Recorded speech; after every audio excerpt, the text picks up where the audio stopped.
at 300, and Tyrese Kuykendall, he's at 225. So 3 of the 4 are pretty good-sized young men. Tyree, I'm sure he's there because of his speed at 5'9", 160, lanky and can get around. The Cougars last week did have trouble solving defensively their opponents at Woodstock. First 2 possessions were 3-and-outs, and Woodstock sandwiched 3 touchdown drives around those 2 Westside Cougar possessions. So a quarter in, it was 21-0. It's awful difficult to come back from that kind of a hole just 12 minutes into the football game. In terms of returnees from a year ago, Derek Long, Onyx Lawson, 2 of the 3 linebackers are guys who are listed as backers on the depth chart. Have experience, but by and large, this is an untested Cougar football team. Yeah, like you said, they got a lot of new players out there. They're a small squad, but the surprising thing that when I was looking through the starting lineups, they've only got 3 guys going both ways. So, I mean, that's going to be good for their endurance throughout the game. On a small squad, you'd expect to see half of the lineups going both ways, but they've only got 3 going both ways, so it should be interesting. And of course, they do have a lot of speed, and that they do have some big guys out there. There's no doubt about it.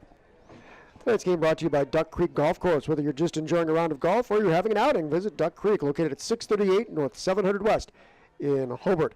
And the Hobart Animal Clinic strives to provide your pet with the highest quality veterinary care in Northwest Indiana. Whether they're practicing preventative medicine, diagnosing your pet's medical condition, or providing emergency veterinary care, their veterinarians are prepared to help you and your pet in any situation at any time of day. The Hobart Animal Clinic is located at 2650 East State Road 130 in Hobart, Indiana, 46342. They can be reached at 219-942-4442 or www.hobartanimalclinic.org. And certified financial planner Tim O'Brien is your Hobart Edward Jones financial advisor. Financial investments are very important, but so are the investments of time, patience, and encouragement of your young athletes receiving from their coaches, teachers, and mentors. That's why financial advisor Tim O'Brien is a proud sponsor of Hobart Bricky Football on RRSN.com. Call Tim at 947-8208 or stop by his office at 1455 South Lake Park Avenue, across from St. Mary's for all your investment needs. Once a Bricky, always a Brickies. Edward Jones, making sense of investing. Member SIPC. So the Westside Cougar team was a bit late in arriving. They're still going through their paces on the field to our left, and we're about now to pause as the ROTC has posted the colors. The Johan logo at midfield, just about set to honor America with the playing of our national anthem.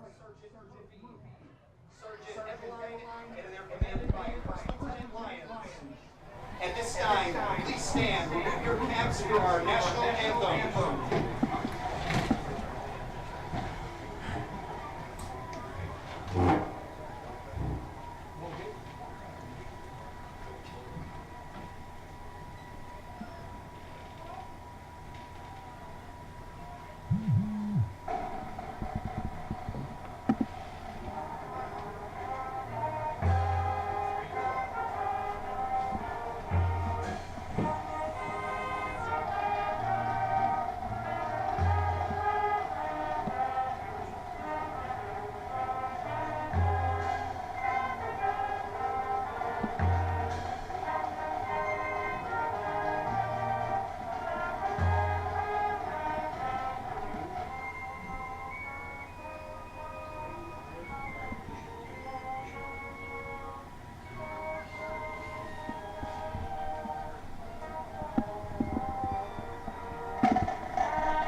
The Hobart High School Marching Band with its rendition of our national anthem. We'll step away for another timeout. When we come back, Kent and I will take a closer look at the home team tonight, the Hobart Brickies, on the Regional Radio Sports Network.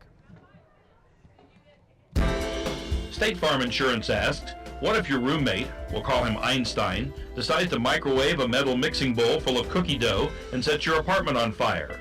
State Farm has an agent for that. See your State Farm agent for auto, renters, frankly all kinds of insurance. Call them today. In Griffith, call Ron Pierce at 821 West 45th Street. Call Call Ron at 924-3311. In Crown Point, Bob Reese, 152 West Joliet.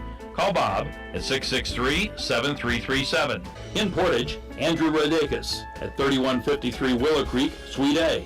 Call Andrew at 763-2200. Like a good neighbor, State Farm is there. Tonight's game being brought to you in part by Duck Creek Golf Course. Whether you're just enjoying a round of golf or you're having an outing, visit Duck Creek, located at 638 North 700 West in Hobart. And find out why Scapel Buick GMC in Maryville has been named Dealer of the Year the last 6 years in a row. Take a look at the all-new GMC Sierra Denali and completely redesigned GMC Acadia right now. That's right, the 2018s are here. Ask about new ways to either buy or lease your next car that are right for you. Experience the Scapel difference at Scapel Buick GMC, located at 3209 West Lincoln Highway, just 2 miles west of I-65 on US 30. For more information, call 219-769-6381 or go online at www.scapelbuickgmc.com. And for a limited time at Fry's Dairy Queen, take advantage of DQ's new 2 is better than 1 Blizzard promotion. Stop by today because 2 is better than 1. Buy 1 Blizzard treat and a regular price and get the second one for only 99 cents. Sounds like we're going there after the game, huh? That sounds good to me. So when we take a look at this Hobart Brookie Ball Club, averaging about 260 yards a game on the ground, so in that respect, kind of typical numbers for the Brookies throughout the decades. And they're getting good play, good ball carrying yardage from both the quarterback Sam Ehrlich and from his future back Sal Valley. But this was an offensive line that was largely untested, and that was one of those X factors coming into the season. You don't know if they're going to be good. You hope they are. And it turns out that the line has gelled into a unit relatively quickly. So Bo Juris at left tackle, 6'3", 219. Dylan Sullivan, a 5'10", 205-pounder at the left guard. Max Salazar had a really outstanding opening night against Chesterton, 5'10", 210-pound junior. So a young offensive line. Jacob Vogt on the right side at the guard, 5'8", 172, and a junior. And then Connor Mangiera's a number switch this year, not only a position switch, but a number switch. And when you give up a jersey that has an 8 on it to take one that starts with a 6 or a 5 or a 7. that tells you a little bit about the mindset of the ball player. So Connor Mangiera is now wearing 67, moves over to right tackle, 6'2", 236, and he's been the road grader out in front for a lot of the runs around the right side for the Brickies. But Sam Ehrlich, 5'10", 176, and a senior, he's been a joy to watch here in these first couple of weeks, as Kent told you up at the top of the broadcast. 15 of 28 for 209 yards on the 2-game season, 54% completion average, 2 touchdowns. He was picked off 3 times last week, but he's also run the ball 43 times for 288 yards and a score. And Sal Valley, who we thought at the end of last season, he paired with Sam Valdez in the backfield, kind of a lightning and thunder backfield during the third and fourth quarters of games that Ryan Turley was able to put a lot of his reserves in. And we thought maybe that might be the starting backfield for this season. But as of now, the single setback look in Valley, 5'10", 185-pound junior, making the most of it. 33 carries for 232 yards and 4 touchdowns, averaging 7 yards a pop. Yeah, well, you're right. We saw a lot of Tyler last year, who was doing the 1-2 punch in the backfield last year. But yeah, Valley's doing a nice job picking it up. Tyler's gotten some action back there, but not that much really to speak of in the rushing end of it.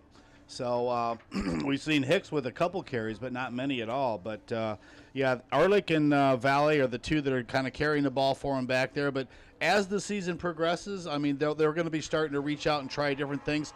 Let's face it, they've had some pretty tough opponents the first 2 games. You take on Chesterton and LaPorte. You know, it's the old Duneland Conference for Hobart. So they've had some tough opponents and trying to stick with the stuff that they know and the people that they know. So that's been working out well for them. That win over LaPorte last Friday night, just the 4th time since 2002 when the Brickies left the Duneland Conference that they've been able to defeat a Duneland opponent 4-13 in that time. 4th consecutive year the Brickies have started off 1-1. Last time the Bricks won 2 straight to start a season. Way back in 2013. Before that, you have to go back to 2008 when Hobart won 5 straight to begin the year, and then 9 of its first 10. Obviously, the level of competition with Chesterton and LaPorte has a little bit to do with that as well. Both ball clubs have returned to the field from their locker rooms, and we're now just moments away from getting this ball game underway. Kent, your keys to the game. Well, I think as we talked about up top there, was that the Brickies just got to go ahead and stay within themselves, stay focused, work on just execution, get the fundamentals down. Don't try and go and be any kind of extra special because you think you might be playing a weaker opponent. I think right now it's a matter of don't be flamboyant, stick to the fundamentals, and get your timing down. On the other side, I think West Side, they've got to just go ahead and try and keep their stamina up. They're small numbers, but like I said earlier, they've only got 3 guys going both ways, and it's just a matter of them staying within themselves and using their speed to their advantage. 2 things that have hurt West Side in recent years in these matchups against the Brickies, exactly as you mentioned, a little bit thin in terms of numbers, so fatigue becomes a factor in the second half, and penalties have been a problem in recent seasons as well. We'll see how Jason Johnson's ball club is able to ratchet those down. So the captains for both ball clubs set to meet at midfield. Connor Mangeras, Jordan Kraft, Chris Tyler, Sam Ehrlich for the Brickies. Rashad Bell leads West Side out.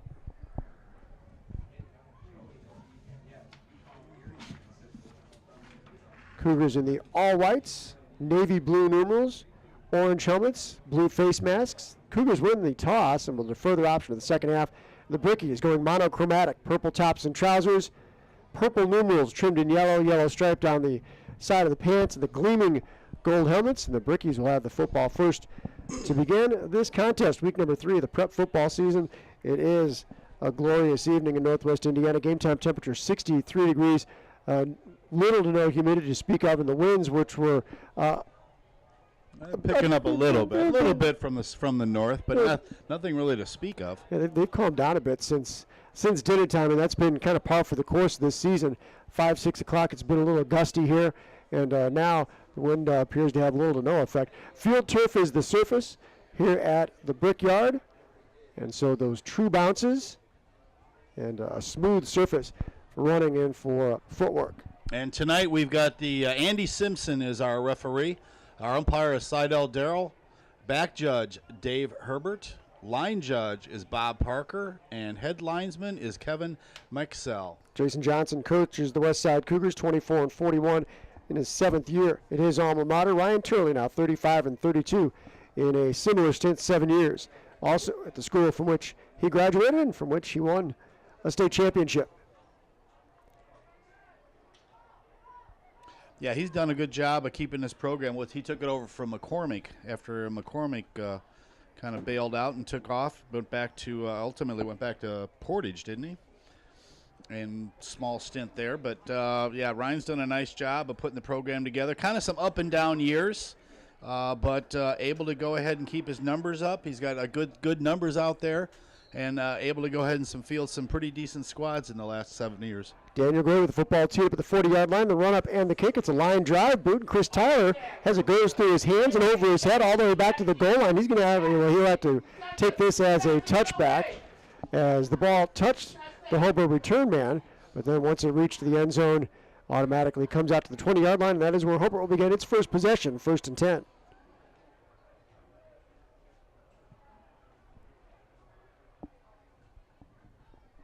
We'll get our first look at Sam Ehrlich and company.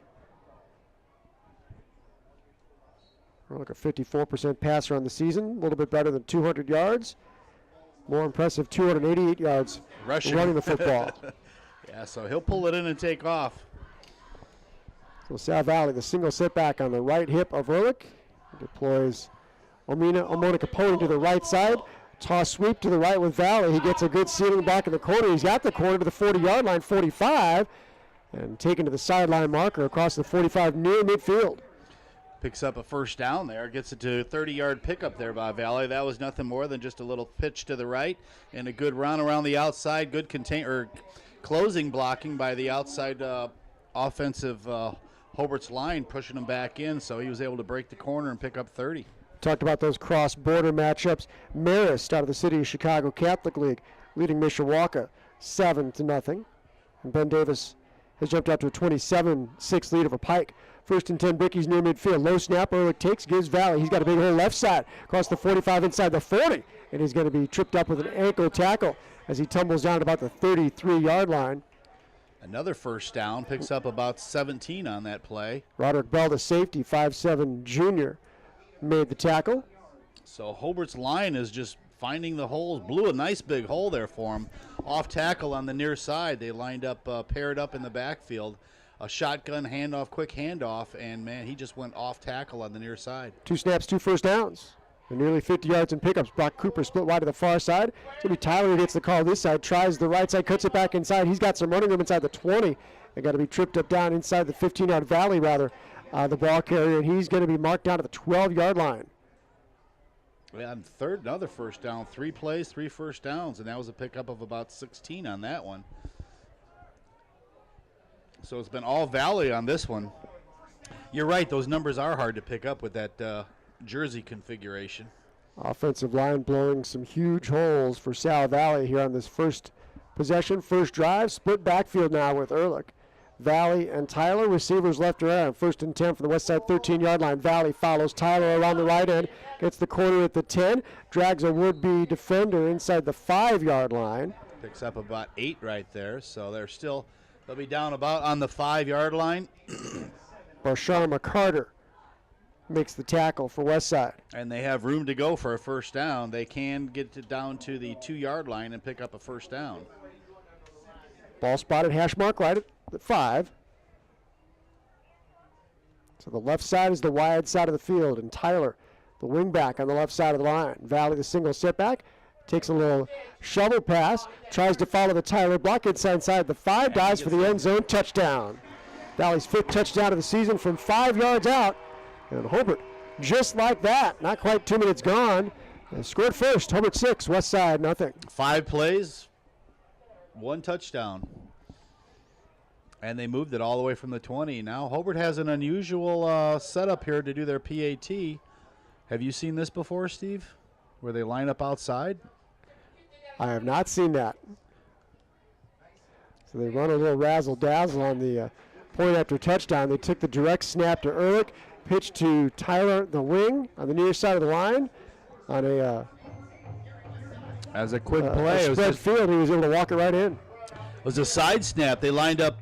They did not have anybody on the line of scrimmage as we would expect. They had people on each side, out where the receivers would be. They had 2 small formations each side with linemen, and the snap went all the way to the near side, probably about a 15-yard snap that came over to Valley for him to go ahead and take it in to pick up a couple yards and get in for the PAT. So Hobart's going up 8-0 right now, 10:06. Quick drive there, less than 2 minutes, 5 plays, and Hobart is up 8-0. Hanover Central jumped out to a 7-0 lead over Lake Station early in that matchup, Greater South Shore Conference. And so we'll get our first look at the Cougars of Westside High School. The Valley already with 80 yards because that whole drive was on his back. Muhammad to the far side, Roderick Bell to the near, and they'll set up shop at about the 8-yard line to receive the kickoff from DJ Lipke. To the football up at the 40-yard line to our right, 8-0 Hobart. Nice crowd here, Steve, for a beautiful night. Hobart student section going red, white, and blue on this first night of September.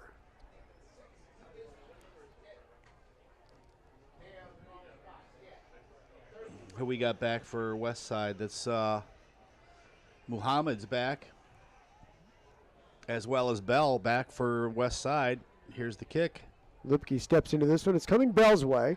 He'll back up, tries to field on a hop. It's going to take a left turn and rolls out of bounds. Out of bounds. So it's going to be a penalty. A break for the Cougars as they'll take that one 1st and 10 from the 35. Once Bell allowed that one to hit the ground, he was in really bad shape as far as being able to put together a return, and the Cougars fortunate that one ended up hopping out of bounds.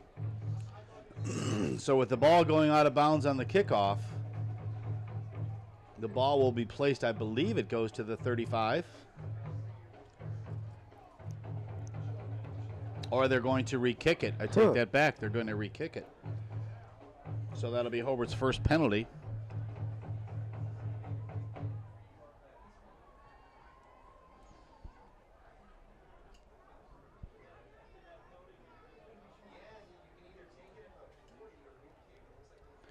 So they do have a choice. They could go ahead and take the position or take a re-kick. So they have decided to push Hobart back 5 yards. Instead of now kicking from the 40, they'll be kicking from the 35. Lipke, a sophomore, saw a little bit of action in place of Adrian Contos a year ago. He's trying to fill some very large shoes. The kicking game at Hobart through the years has been outstanding. Yeah, quite well. Quite well. The Westside Cougars gambling that Lipke won't be able to uncork another one quite like that. And remember, Westside took a kick back 75 yards for a score a week ago against Woodstock. So we'll move it up 5 yards. Bell now standing at the 16-yard line, and Muhammad back at his own 11 on the far side of the field. Lipke with the ball in the near hash mark at the 35-yard line now. Let's see if he goes high with it again.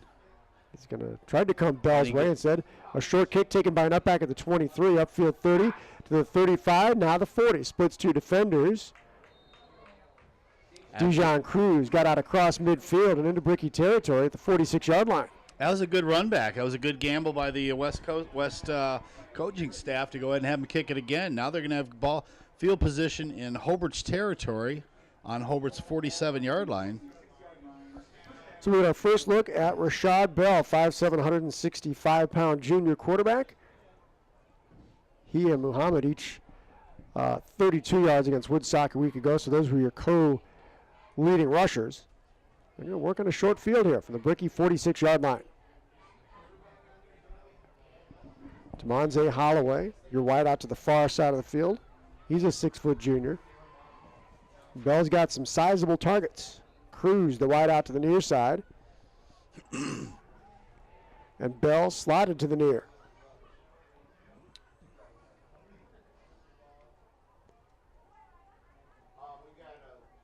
Bell out of the pistol. Takes, pitches Muhammad, tries the right side, weaving through traffic, lowers the shoulder. He got inside the 45, down to about the 43-yard line. Gain of 3 on the play. Good tackle over there. Just a simple sweep around to this side. That looked like that was tackled by Tremblay, was it? Or Onoma Camponi. Now, how bad did I butcher his name? But they pick up 3 on that one. So a nice little run to the outside by Muhammad.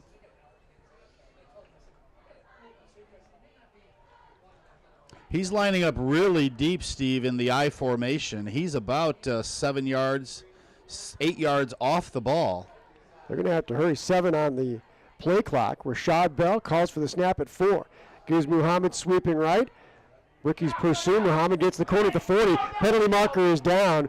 Muhammad will go the distance. He'll walk it in from the 5 to the goal line, but this one figures to come back with a flag down on the plate about the 35-yard line. Yeah, block in the back. We have that new blindside blocking rules out there now, so that may be into play. We'll see what they call. It is against the Cougars, and that's going to bring that back. A nice play by Muhammad to break the corner, get around the edge. May not have made it if there wasn't that penalty, but there was he showed the speed that they're going to be dealing with.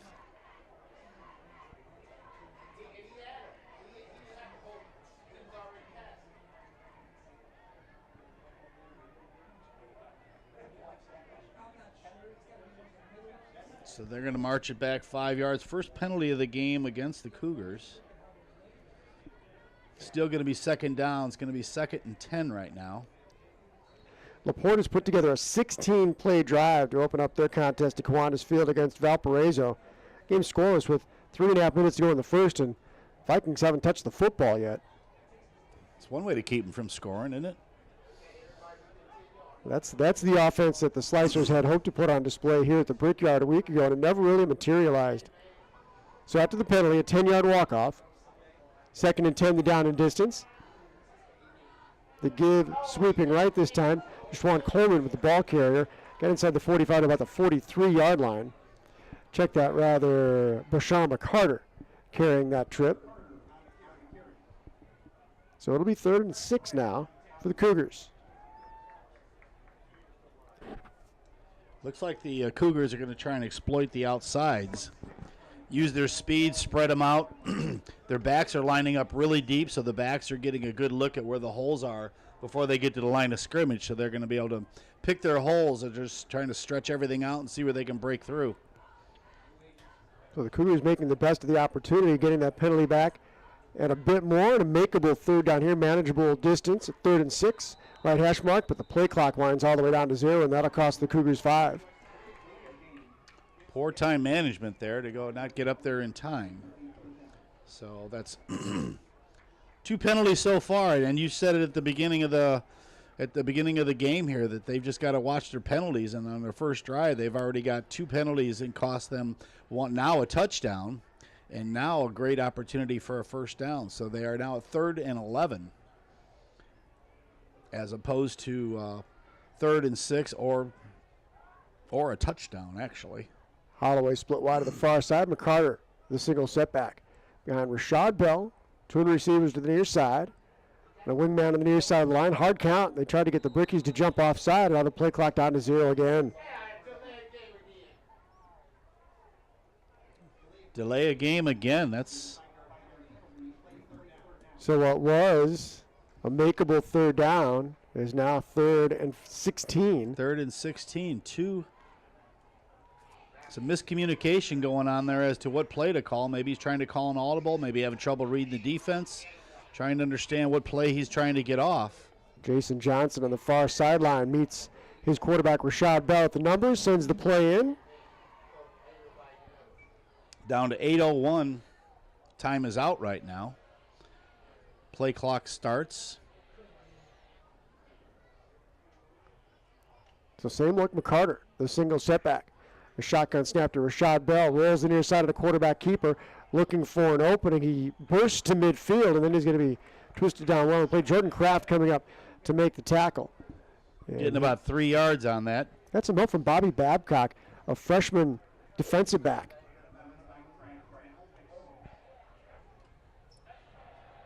Well, that would be the hope of this game if Hobart can go ahead and put up a good lead to get some of your youngsters in there, because you never know when you're going to need them throughout the year because of injuries. So it would be good for Hobart if they could go ahead and, put some good numbers on the board, get some of the second stringers, third stringers in just to get some experience. So a 4th down coming for the Cougars.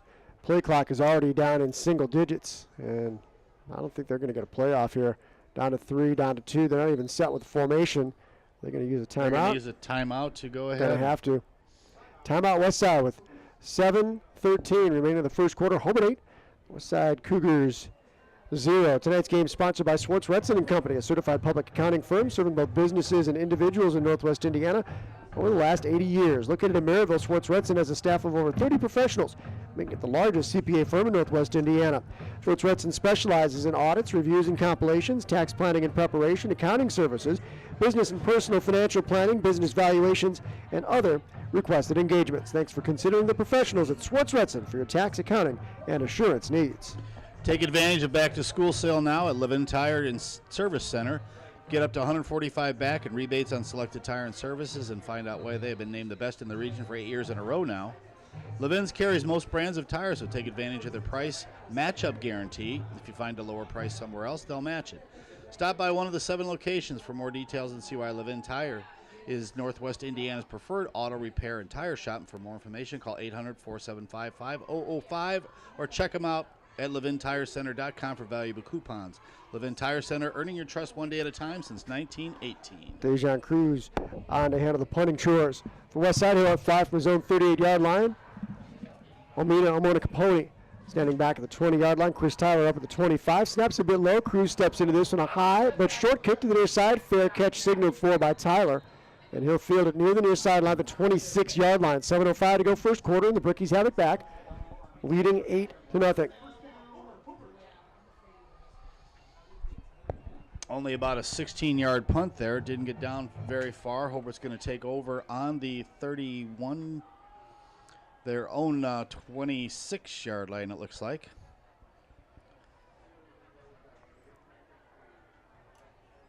I take that back. It's about a 26-yard punt. Well, Laporte's drive comes up empty as they fumble the football away. Scoreless late first quarter. Direct snap. Ehrlich sidesteps a tackle, follows a blocker, gets the corner 30 on the far side of the field, turns upfield at the numbers to the 35, right near the first down sticks.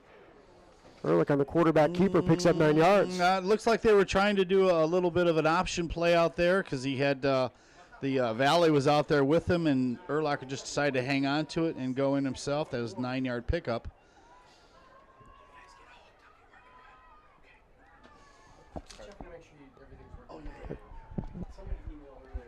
Lane Ondo into the contest. Wide out to the near side. Ehrlich on 2nd and 1. They give Valley. Tries the left side. Going to be ridden down from behind, but is able to turn upfield as Cruz had him wrapped up around the waist. But Did not bring him down. Is enough for a first down. So we pick up Onyx Pick up Lawson, rather, on the tackle. 4th first down.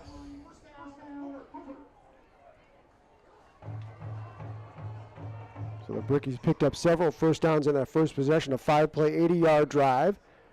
This one not quite as explosive. They've had the football for a minute. Moved it out across the 35. Ehrlich takes the snap. He's going to take it himself. He now follows Valley, the block to the near sideline. 50. Couldn't step out of a tackle as Roderick Bell able to bring Ehrlich down, but not before a pickup of 12 yards as the Brickies move into West Side territory, the 48-yard line. 2 carries for Ehrlich, 21 yards. Right now, Valley's got 6 carries for 82 yards. Hobart has 5 first downs, 1 penalty against them, 5-yard penalty. They'll spot this officially at the 47-yard line of West Side. Hash mark on the near side. Split backfield with Ehrlich. Brock Cooper split wide to the far side. Omena Capone to the near. The hand is Valley as he burst through a hole on the left side of the line. He got inside the 45 to the 41-yard line before he was brought up by middle linebacker Daniel Gray for the Cougars. Oh, that was Tyler there on that one. Tyler's getting some action on that now. So Tyler picking up about 5 yards on that play. Bricky's mixing up the looks in the backfield. Now a straight eye behind Ehrlich, who will duck in under center. The traditional look for the first time this season. Big hole this time, bursting through over the 35. I think that's Lipke in the ball carrier. He got inside the 25 and tumbles down to the 23-yard line. So Lipke picks up another first down. That ever-popular kicker, running back, linebacker combination. This one comes back on a hold, though. Oh, so we'll have to take that. Penalties taking a bite out of the yardage for both of these two ball clubs. The Cougars have what would have been a touchdown run called back. There is a West Side Cougar who's down on the field, the near sideline. And he's going to get some attention. So a stoppage in play at the 4:43 mark of the first quarter. Hobart 8 and West Side nothing. The officials marking off the penalty back to the 45-yard line. So 10-yard looks like it's probably going to be holding. Looks like that's Holloway is down for the Cougars. Looks like they're working on his left leg right now. It was Holloway who made the tackle on Lipke.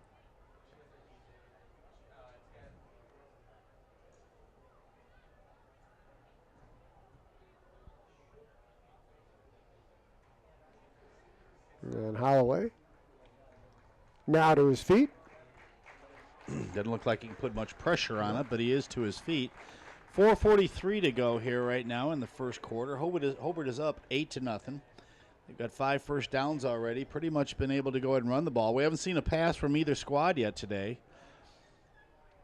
I think I was looking forward to West Side's offense, but it doesn't seem like they can put their plans together. They do have the ability to run outside. That first drive, they had some good runs. They had some good movements, but the whole thing was killed by penalties. So Sam Friesen now into the ballgame in the corner position. A 5'9", 180-pound junior for West Side as Holloway gets some assistance to the far sideline. So after the penalty, it's 2nd and 8, the Brickies. The West Side 45-yard line, 4:40 to go, first quarter of play. They motion Tyler to the wing far side. Ehrlich calls for the snap, drops to pass. Looks down, he'll duck it down. There's a huge alley, opens up the middle of the field, the 40 to the 35. He gets to the 30, jukes a man to the 20. Ehrlich to the 15, steps out of a tackle, 10, down to the sideline he goes. Dives for the pin. Touchdown. And touchdown, Hobart. It just barely hit the pylon to go ahead and get the touchdown, but a good read. He saw that he had the ability to go ahead and take off and run. He had a man going down the far side that looked like he, could have lofted it to him, but decided to go ahead and just tuck it in and run. So a good job by Ehrlich to go ahead and pick up, was that about a 47-yard run? It was. 47-yard touchdown run. So Valley and Ehrlich with a touchdown, 4:31 to go. Hobart's up 14-0. This time it looks like they're going to go ahead and do the normal PAT. 5 plays, 74 yards in 2 minutes and 34 seconds. Sam Ehrlich his second touchdown run of the season. From 45 yards out, Lipke's extra point try is a line drive and good. It did get through, just a shot through there, but it had no height, but it did just get over the mark. So with 4:31 to go, first quarter of play. The score now: Hobart 15, West Side nothing. And we're back after this on the Regional Radio Sports Network. The right doctors make all the difference. That's why more families are choosing Methodist Physician Group, Northwest Indiana's multi-specialty group, consisting of accomplished primary care physicians, specialists, and surgeons. Your neighbors are turning to Methodist Physician Group because of our quality services, expert care, personal attention, convenient locations, relaxed atmosphere, and friendly professional staff. Meet the right doctor for you and your family. Visit MethodistPhysicianGroup.org. Methodist Physician Group, moving forward, making a difference. Updating you on some other scores at halftime in the Indianapolis area. Warren Central leading North Central 29-7. It's Goshen 14, Elkhart Memorial 8. In North Central Indiana, and Penn has jumped out to a 24-0 lead over Brother Rice of Michigan. That is at halftime. Here it is Hobart 15, West Side nothing. 4:31 to go, quarter number one. The Cougars dangerous in the return game. well, anytime they get their hands on the ball, they're dangerous because they are very fast. Great cutting mobility. But right now, their organizational skills have been the question of the first drive. Roderick Bell to the near side. Tajim Muhammad to the far. Muhammad standing back at about the 8-yard line.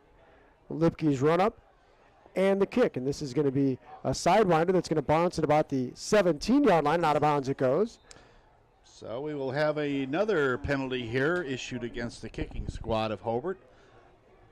3 penalties for 20 yards against the Brickies. And last time, the kick ended up out of bounds. Jason Johnson elected to have the Brickies re-kick and got a really nice return that allowed Westside to start a drive in Hobart territory, and he's going to try to repeat that. That was Crew had that return of about 30 yards, got into Hobart territory right from the get-go.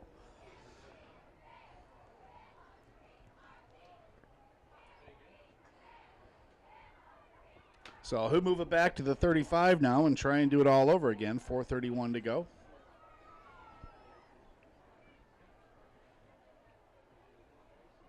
Like I said, we've yet to see a pass in this game so far. Everybody's been staying on the ground. Urlacher did drop back to pass, but decided to go ahead and tuck it and run, and a good choice because he ran 46 yards for a touchdown. And our West Side has got the personnel package in that Jason Johnson elects to use on this kickoff return. And Lipke set to restart play. The run up and the kick, and it's going to be a short kick, going to be taken by an up back through the hands. You're going to have to fall on it back at about the 37-yard line. Yeah, that looked like that was Maurice Oren, just sophomore, just not getting his hands on it correctly because he just went real short. Only about a 15, 20-yard kick. But Oren couldn't handle it, fell down on it. Westside will start on their own 37-yard line. Be going from north to south right now.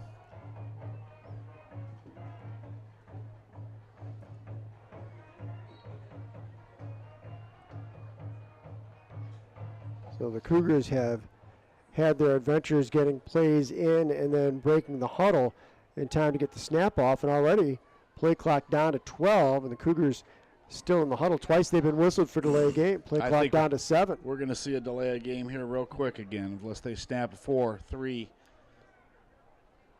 Rashad Bell tried to call for the football as the play clock winds down to zeros. No, they got a timeout in there. He called a timeout, got that in there just in time. And take advantage of the manager's special sale now at Christensen Chevrolet in Highland. Get 0% financing for 72 months on selected Chevy models in stock. Good credit, bad credit, or no credit at all. Call the credit hotline at 1-888-724-0014 for more information. Proudly serving you since 1951. Give Christensen Chevy a call at 888-999-9141 or visit their website, christensenchevy.com, for more information.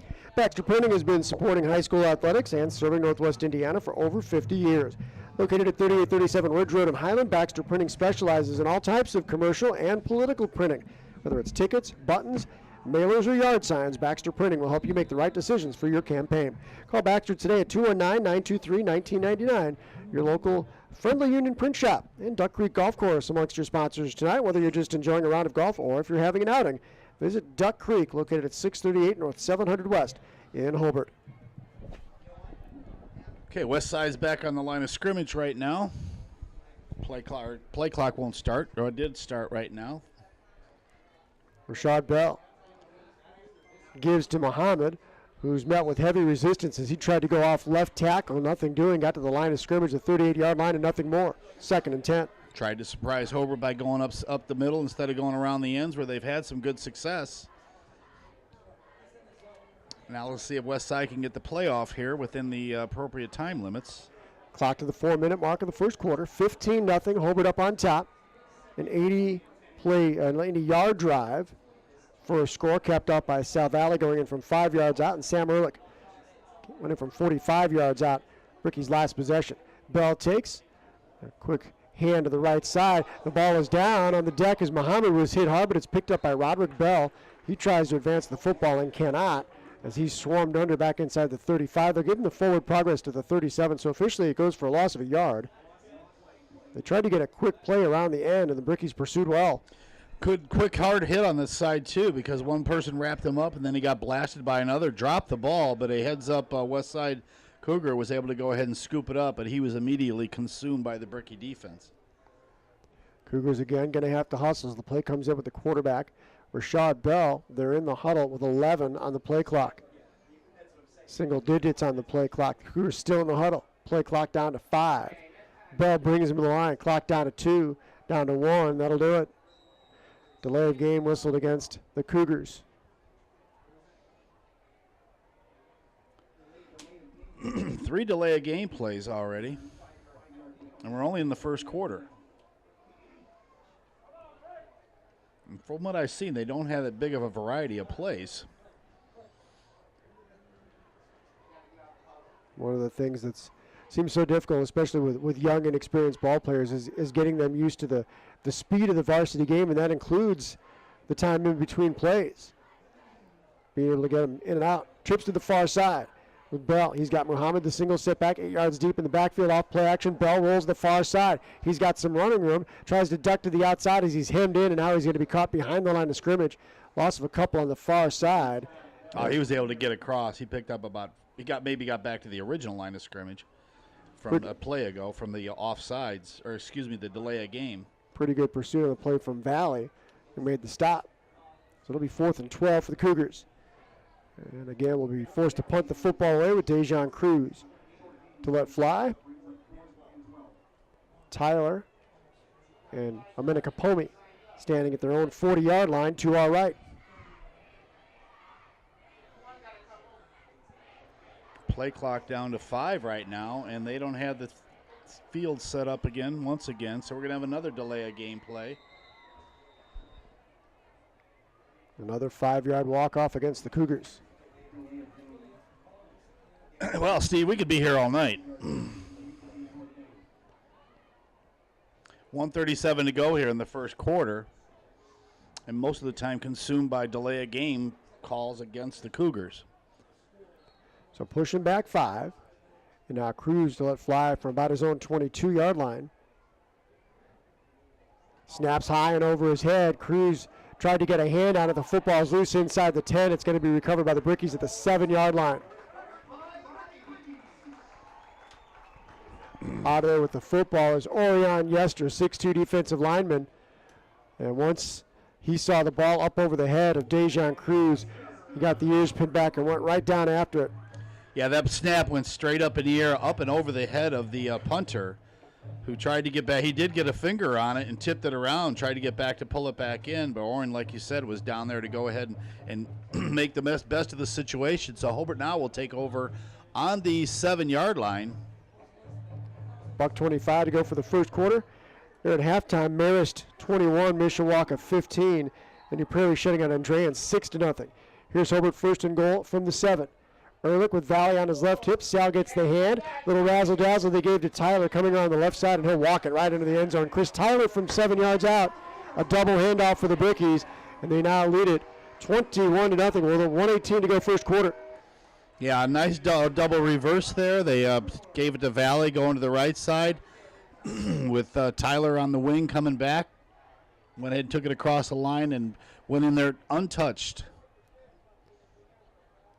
Not hard to put the stats together on this one. 1 play, 7 yards in 7 seconds.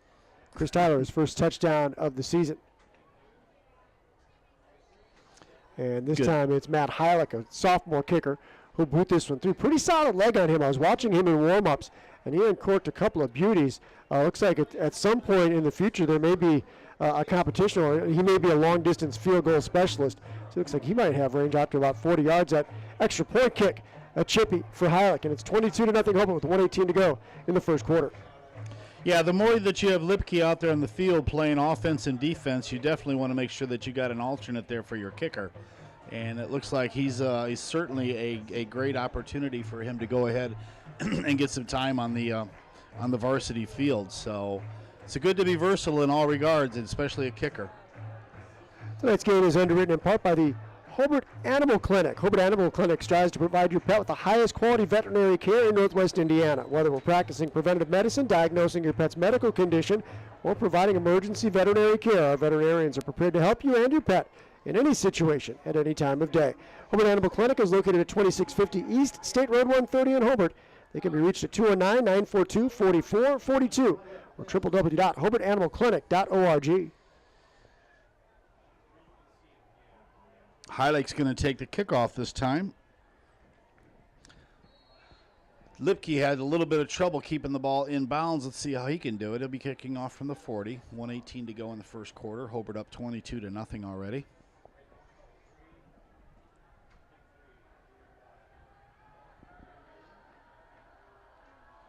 The run up from Heilich, and another chippy to the far side. It's going to be fielded by an upback at the 32-yard line.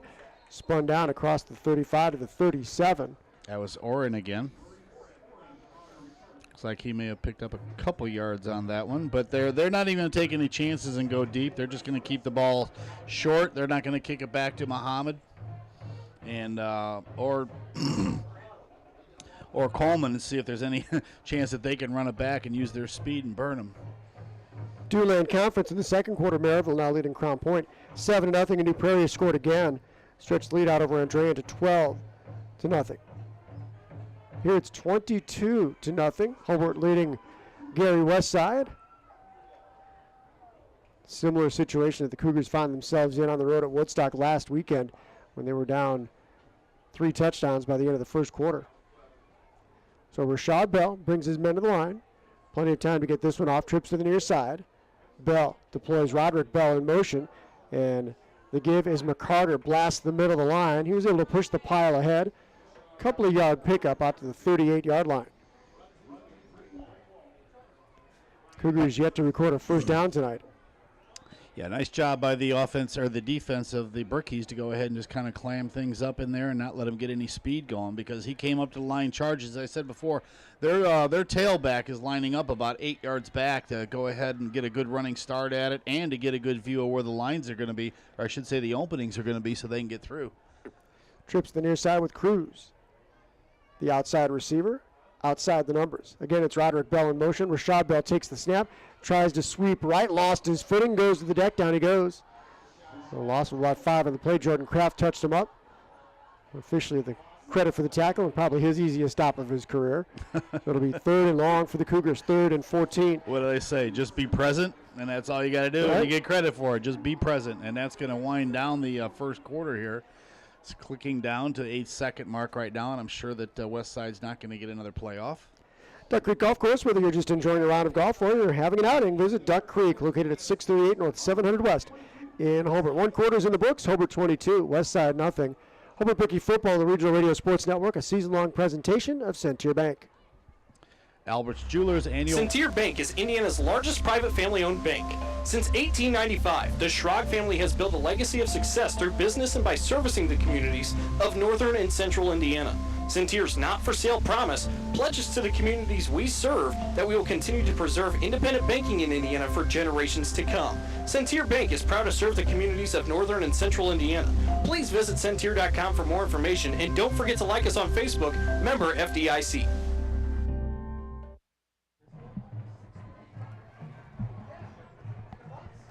Alongside Kent Rosenbaum, I'm Steve Dull. Thanks so much for joining us tonight at the Brickyard in Hobart, as the Brickies having a successful first 12 minutes against the visitors from Gary Westside. An 80-play-yard drive, a 74-yard drive, and a 7-yard drive, all resulting in touchdowns. The Brickies have not been stopped yet, and the Cougars have been forced to punt once and then had a bad snap on another punt that led to that short field for the Bricks. So Westside now on 3rd and long, 3rd and 14, their own 32-yard line. So we open up quarter number 2. We change ends, so the Cougars now operating from our right to our left. Rashad Bell, the junior quarterback, sets up the shotgun with Muhammad on his left hip. There was movement from the slot back, and that brings a flag. Procedure call against the Cougars. That is their 6th penalty.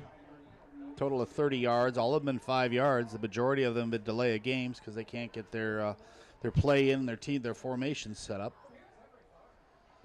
As of right now, they've got a total of 6 yards of offense on the west side. Ryan Lido taking some snaps along the near sideline, so I would imagine that this will be one of those nights when several of the second team and perhaps third team guys get some extended playing time. 22-0 Hobart with 1 quarter in the books. And after that walk-off, 3rd and 19 for the Cougars. Bell out of the shotgun. Brickies show a little blitz. Bell back to pass under pressure. Gets away from Olmis. Going to be pinned into the 25-yard line. Escapes the tackle, though. Able to fight forward to the sideline of the 27, where he's taken down by Ryan Pisarski and others. Good open field tackle there. Good job of bringing him down. Austin Federick also got in on that stop. And that's going to bring up another punting situation for Westside. Penn's leading Brother Rice of Birmingham, Michigan, 31-0 now in the 3rd quarter. And so Ball's at the 29. Westside out there to punt. Onama Kapomi. Again, the clock is now run down to 13, and they don't look like they're set up with enough time, so we'll see if we can get this off. Cruz calls for the football with 5 on the play clock. Snap's good. He's going to turn and angle it to the near side. It's a high but short kick. It's barely going to make it back to the original line of scrimmage at about the 35-yard line of the Cougars. Mark at the 32. That's where Hobart will take over. 3-yard punt.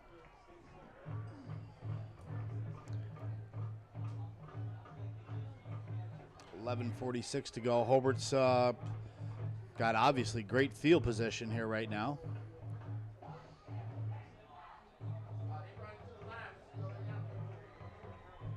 So for the first Bricky possession of the second quarter. And we do have Lido in at quarterback right now.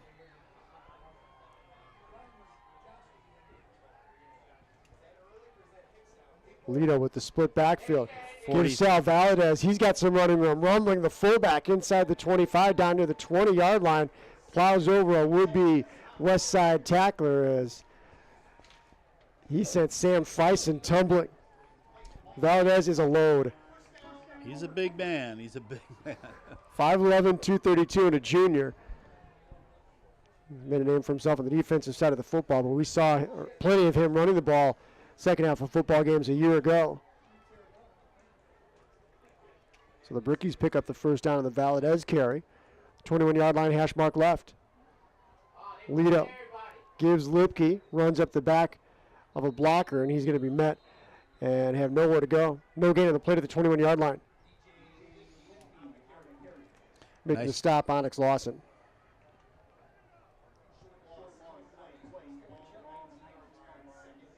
Yeah, I think that Hobart now has got their whole second string in there right now, which is fair to the coaching staff of Westside, that you don't want to, run up the score too much too fast. But at this point, you could see that the first string was easily handling the Westside Cougars. Lido with Lipke on his hip. Lido takes the snap, rolls right, sets up, fires along the sideline, and got crossed up on the route, it looked like. Incomplete passes. There really was not a Bricky, the general vicinity. Closest man to the football was Luke Smith. And that was the first pass of the game.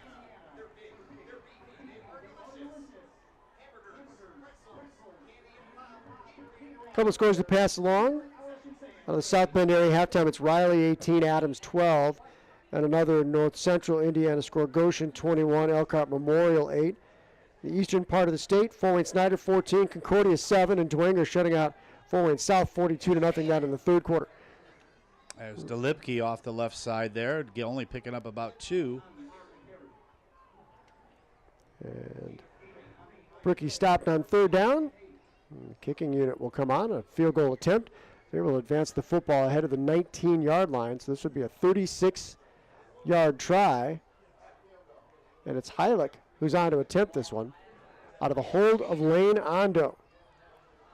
36, more or less straight on. And we felt from the pregame that he might have range out to the 40. I'm interested in seeing this. Mm-hmm. Snaps a good one. Heilich into it. To the uprights it goes. And it's put it through good. the uprights. It's good. He got it with good distance, like you said. He was good to the 40. That could have stretched back another 5 or 6 yards, and he would have got it. So a nice job. Nice PAT, or I should say field goal, set up there by the Hobart Brickies. So they advanced their lead to 25-0 right now, with 9:43 to go in the second quarter. 3 plays, 13 yards in 2 minutes and 3 seconds. The time of the drive. The Heilich 36-yard field goal, first 3-pointer of the season for the Brickies, and they extend the lead out. As Kent told you, 25-0. Albert's Jewelers annual MS auction is on Sunday, October 1st. Previews begin at 12, and the auction's at 1 at the Indiana Welcome Center, 7700 Corinne Drive in Hammond, just off of Kennedy and 8094.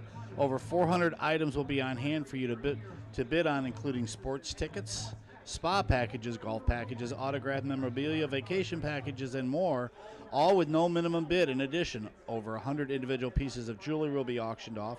100% of the proceeds will be donated to the National Multiple Sclerosis Society. That's Sunday, October 1st, beginning at 12 at the Indiana Welcome Center. Well, the Brickies been kicking away from the dangerous Tajim Muhammad. Let's see if that's the plan again here. So high up with the football. It would be a good plan. Why invite trouble? Right. Why kick it to them? It seems to be good going short. See if they'll just go ahead and hit onto Oren. Yep. They go short once again. Dejan Cruz collides with his own teammate, picks up the loose football, cartwheel down to the plane. It comes right to Roderick Bell on the hop. He scooped it up at the 20, tried to circle right, and was chased down from behind the 18-yard line. That could have been disaster for the Cougars. Instead, The one field they're going back to try and catch it backwards. The other one was going forward. They ran into each other. The ball popped straight up, bounced around in there, and then just ended up at the feet of Bell.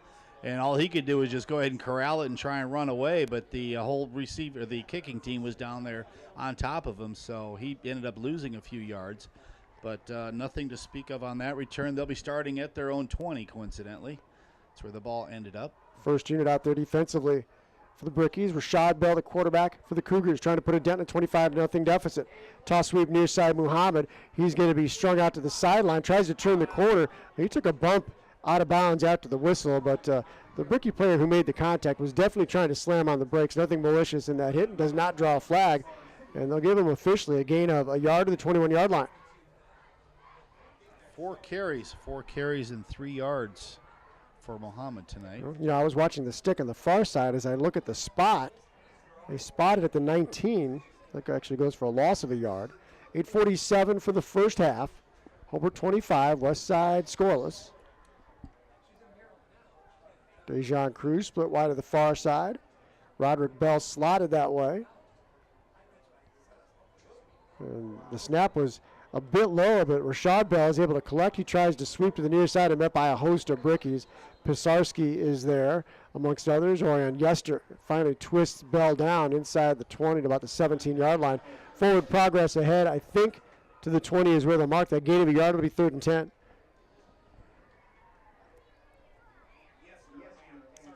Yeah, it was a bad snap. He had to reach far to the left, threw off the whole play for the West Side Cougars, and he ended up instead. The play was actually designed to go to the right, but with the snap, he had to go ahead and break away and then take it to the right. Lowell jumps out to a 6-0 lead on Morton.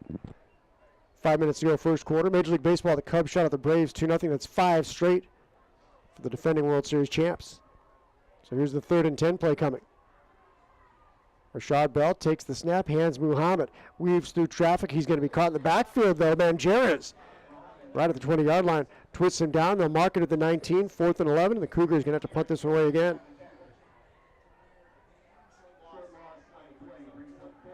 $7:40 to go in this second quarter.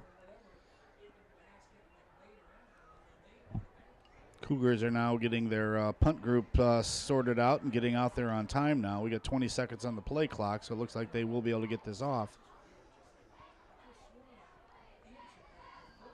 Onima Kapomi standing on the Cougars side of the field at the 45. Dejan Cruz counting helmets. He's going to call for the football with 4 seconds on the play clock. Snaps a good one. The rush is on. Cruz gets a low kick away. It's going to bounce at the 40 on the Cougars side of the field. Roll towards midfield. Takes a sharp left turn, and out of bounds it goes right at the midfield stripe. That's where the Brickies will take over for this possession, up 25-0 with 7:05 to go in the first half. About a 31-yard punt for the Cougars. Nothing pretty about it, just nice and low. Got a great roll. Rolled over the 50. Hobart's going to take possession at the 50-yard line. Lito's back in at quarterback. Sam Hicks bringing in the play for the Hobart Brickies. Well, the Valparaiso defense continues to be stout. They're shutting out LaPorte 7-0 not at the half. Lito out of the shotgun.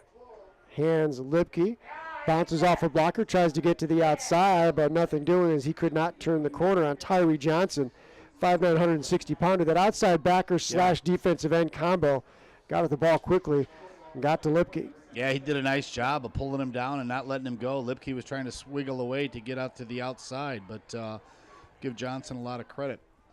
Lipke, 3 carries, no yards yet. Lito, a 5'11 junior. Saw some action late in games last year, splitting time with Jordan Ojeda, the Brickies punter. And then Ehrlich leapfrogged them both to take over the starting role. Lito out of the shotgun, drops back, stands in the pocket, fires. This one's nearly picked off in and out of the hands of McCarter. Incomplete pass. Ball was intended for Sam Hicks right around the 45-yard line on the Cougars side of the field. Big miss there by McCarter because it was right in his breadbasket. You know, a nice sharp pass by Lito, but a little bit off the mark. I believe the guy was covered, not even should have thrown the pass. But McCarter did a nice job of getting in position, but unfortunately couldn't come up with it. Could have seen our first turnover for the Westside Cougars of the game. Future opponent, in fact, next week's opponent for Hobart East Chicago Central has fallen behind Munster 7-0. That late first half. Lito out of the gun. He'll get sweeping right. To the 50 goes Lipke. He tries to turn upfield inside the 45 and going to be spun down by Johnson once again at about the 43-yard line on the near sideline.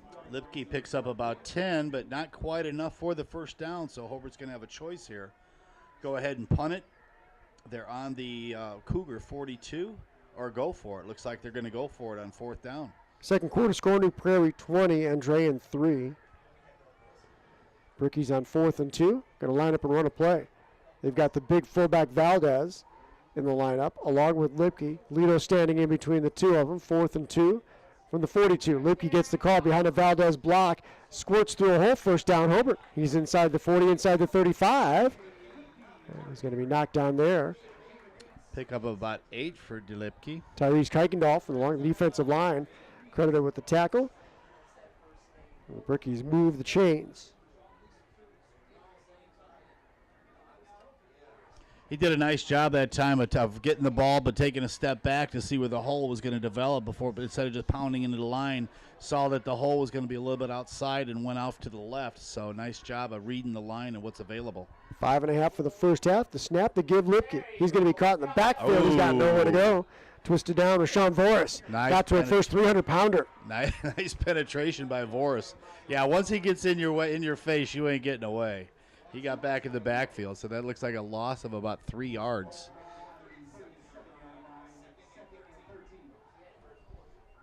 .63", 300-pounder, and can move like that. You imagine there might be a place for him to play a couple of years down the line. I think you're right. I think somebody's going to be looking at that young fella. So inside 5 minutes for the first half. Lipke takes the hand from Lito. He's got running room. He's got speed to the 25, bounce outside 20. Blows right by McCarter down the sideline, and he goes for the touchdown. DJ Lipke from 37 yards out. Hobart scores again. Hobart 31, West Side nothing. Nice job by the line of Hobart, just kind of opening up an interstate on the right side there. He got touched by no one, didn't break stride, got the ball, took off running, and there was no reason to juke. He just took off running a straight sprint to the end zone. So nice job by the offensive line there. 6 plays, 50 yards in 2 minutes and 17 seconds rather. DJ Lipke from 37 yards out. Snap is bobbled on the extra point try. Now the holder, Lane Ondo, running for his life. He flings a pass to the near sideline. It's caught. The 2-point conversion is going to be good. It was Jaden Ojeda who came out of there. So the Ondo to Ojeda connection on the 2-point try. Hobart 33, West Side nothing. Good improvisation on that play right there, because the kicker went up to kick and then he stopped. I think he lost his concentration because he didn't think that the holder had the ball down in time. So he just picked it up and then kind of did a little roll around, got away from one attacker, and then saw the bricky open and was able to go ahead and hit him.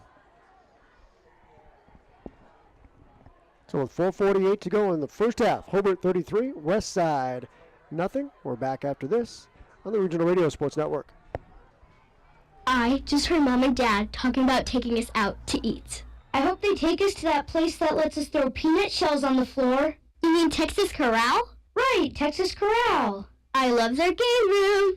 And the kids menu. We get to order steaks and ribs just like Mom and Dad. And they love that we get to eat for just 99 cents every Tuesday. When I get to choose where to go for my birthday, I always pick Texas Corral. Kids, we're going to Texas Corral. Yes! Duck Creek Golf Course. Whether you're just enjoying a round of golf or you're having an outing, visit Duck Creek, located at 638 North, 700 West in Hobart. 33-0, the Brickies rolling over West Side this evening. Week number 3 of the prep football season. We'll update you on some other scores as we get closer to halftime and during our halftime break, as Heilich again pops up the kickoff, a short kick. That's going to be scooped up this time by Roderick Bell at the 25, tries to circle to the far side, gets to the 30 at the hash mark. They're going to be twisted down as he fights for the 35-yard line. Schultz on the tackle. They put that one kind of in no man's land. Maurice Oren, who's done some good return work, they put it right in between Oren and Bell, but Bell scooping it up off the hop, made something out of it. Yeah, they're picking on that portion of the receiving team setup. I mean, they're going about they're landing the ball around the 30-yard line, which is no man's land for Bell and them that are back to get the reception. They try to come up and get it. In that case, he did come up and get it on a bounce and then took off around the right side. Did a nice job of picking up about 12 yards on that return. But the Hobart Brickies are in no way going to be kicking it back to the speedsters of West Side on the return squad. So Rashad Bell and a quarterback with trips to the near side. And Mohammed on his right hip. Bell takes the snap, rolls the near side under some pressure. He flips a left-handed pass to one of his slot backs at about the 32-yard line, but Roderick Bell had nowhere to go. Was immediately hit and knocked down. It's actually going to go for a loss of a couple on the play. And who was that with two? Roderick Bell made the catch. Rashad Bell improvising there as he was rolling left and actually threw that with his left hand. Yeah, he did throw with his left hand. That was interesting. At halftime, it's Maryville 14 and Crown Point 6. Also at the half, Whiting 6 and Boone Grove nothing. Here with 4 minutes to go in the half, Hobart 33, West Side nothing. Rashad Bell, twin receivers at the far side. Play clock winds to zeros and a penalty marker flies again. Got to be frustrating from the West Side perspective. It's got to be frustrating from anybody's perspective. See if I can give you a couple other scores. Also at halftime, Munster 7, East Chicago Central nothing. Midway through the fourth, Center Grove now starting to open things up over Carmel 31-10.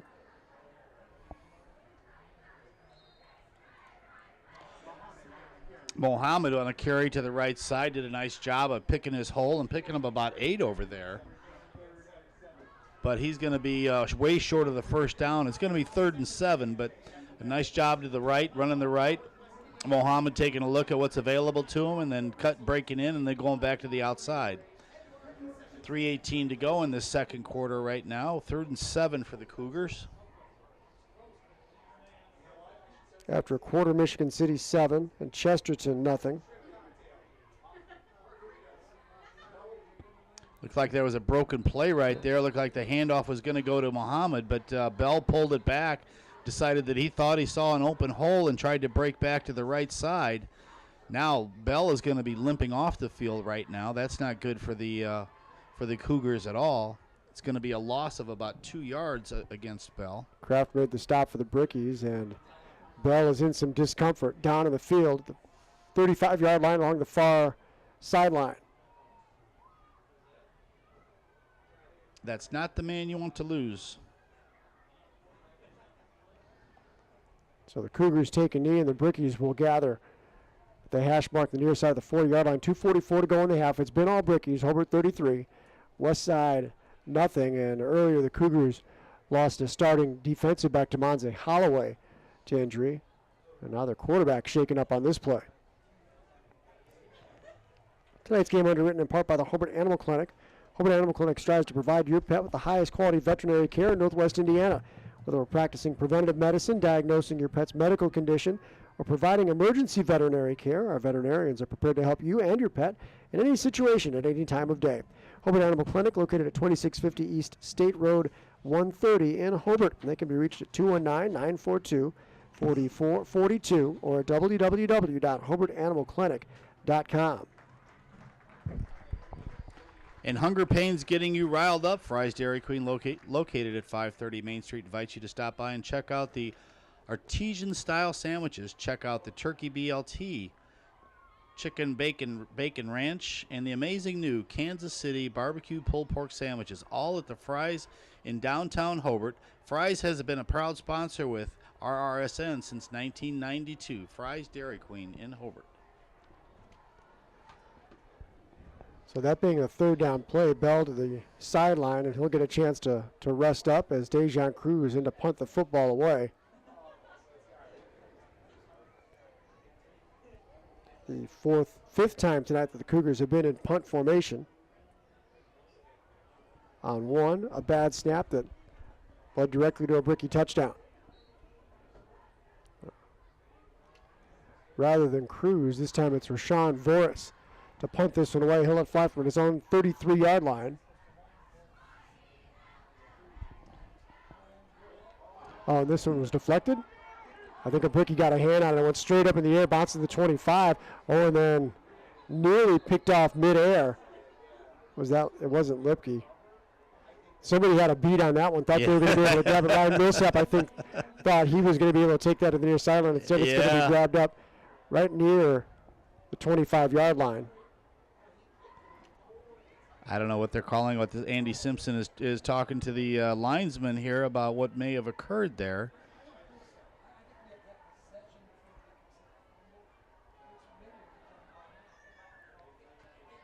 But I'll give the benefit of the doubt that was blocked. That punt looked like it could have possibly went just straight up in the air, but we'll give them the benefit that it was blocked.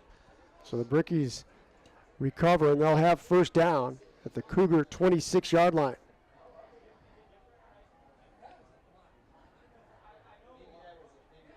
That's the discussion that's happening over in the main announce booth. The PA booth next to us is whether that was blocked. If any of the Hobart Bricky players got a hand on it, from my view from this distance, it looked that way. Valpo 7, LaPorte nothing at the half, and Maryville leading Crown Point 14-6. That one's now gone into the third quarter. Lito's still in it, quarterback. Split backfield with Lipke and Valadez. Twin receivers at the far side, 1st and 10 from the 26. Give is Lipke picking his way along the line. He's going to be twisted down as he battled for the 25-yard line. Daniel Gray came up to make the stop and held on. Yeah, Daniel Gray, one of the West Side Cougar studs, does a nice job of going both ways himself because he is their center, and now he's also their middle linebacker. So DeLipke with nothing on that run. It's 8 carries, 52 yards.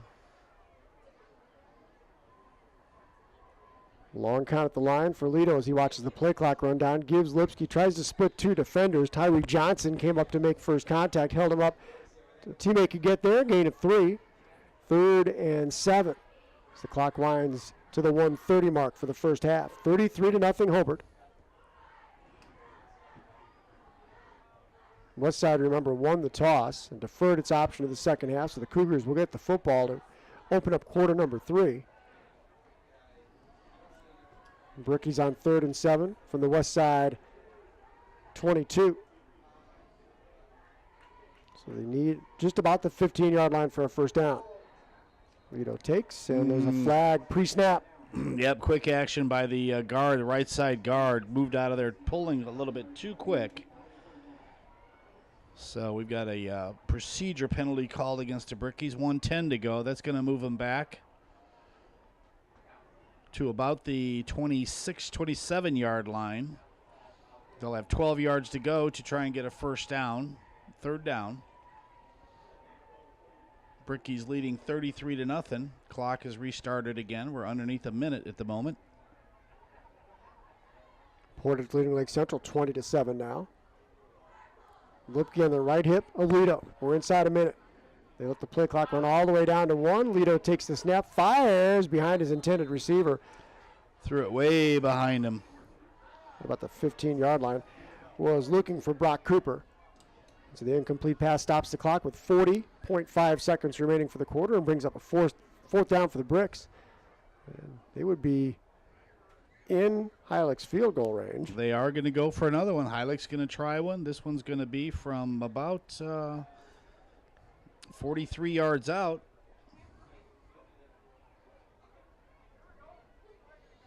Well within range as what we saw earlier. Snaps a good one. Heilig into it, rising to the uprights. It's got the distance. It did. And it is good. A 42-yard field goal. The Bricky kicking game, ladies and gentlemen, has returned. Yes, it's done a nice job. In the person of Matt Heilig, 5'9", 145-pound sophomore. He's connected from 36 and now from 43 yards out. Hobart leads this one 36-0.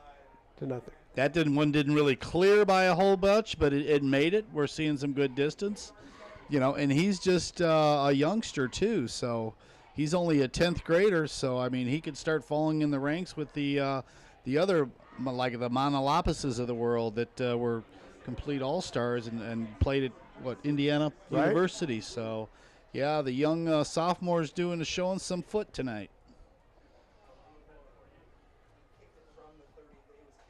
3 plays.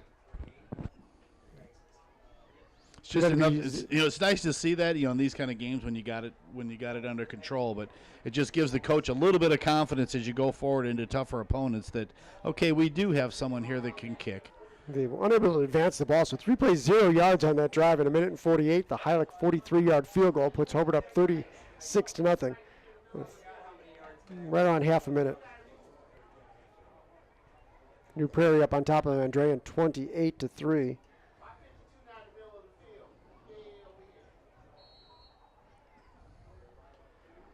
Al Hamnick of the Northwest Indiana Times notes that Andrean is honoring the members of its 1997 Class 3A state championship team at this contest tonight. And they don't have much to cheer for. Heilig again, a short kick. Robert Bell runs up, fields it on a hop to the 22-yard line. Reverses his field, tried to come back to the near sideline, but the Brickies had great pursuit. Kick coverage that time, and they'll knock Bell down at the 20. Nice open field tackle by the young man, if he'll ever turn his, there he goes, 25. Sal Valley looks like he got down there. 28 seconds to go. At the half, Lowell 6, Morton nothing. Michigan City leading Chesterton 14-0. That one also at the half. Well, we're glad to see that Bell came back out. He's back out there to lead his team. Thank you so much. No, it's okay. Fourth quarter, Plymouth 41, Warsaw 7. Here it's 36-0 Hobart. Final half minute to play, first half.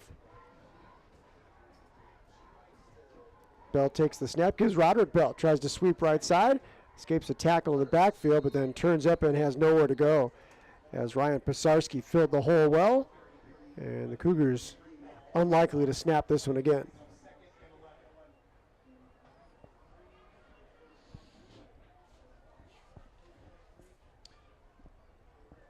Nope, they're going to let it go down with it's going to end the first half. Hobart leading the Westside Cougars 36-0 in this lopsided effort.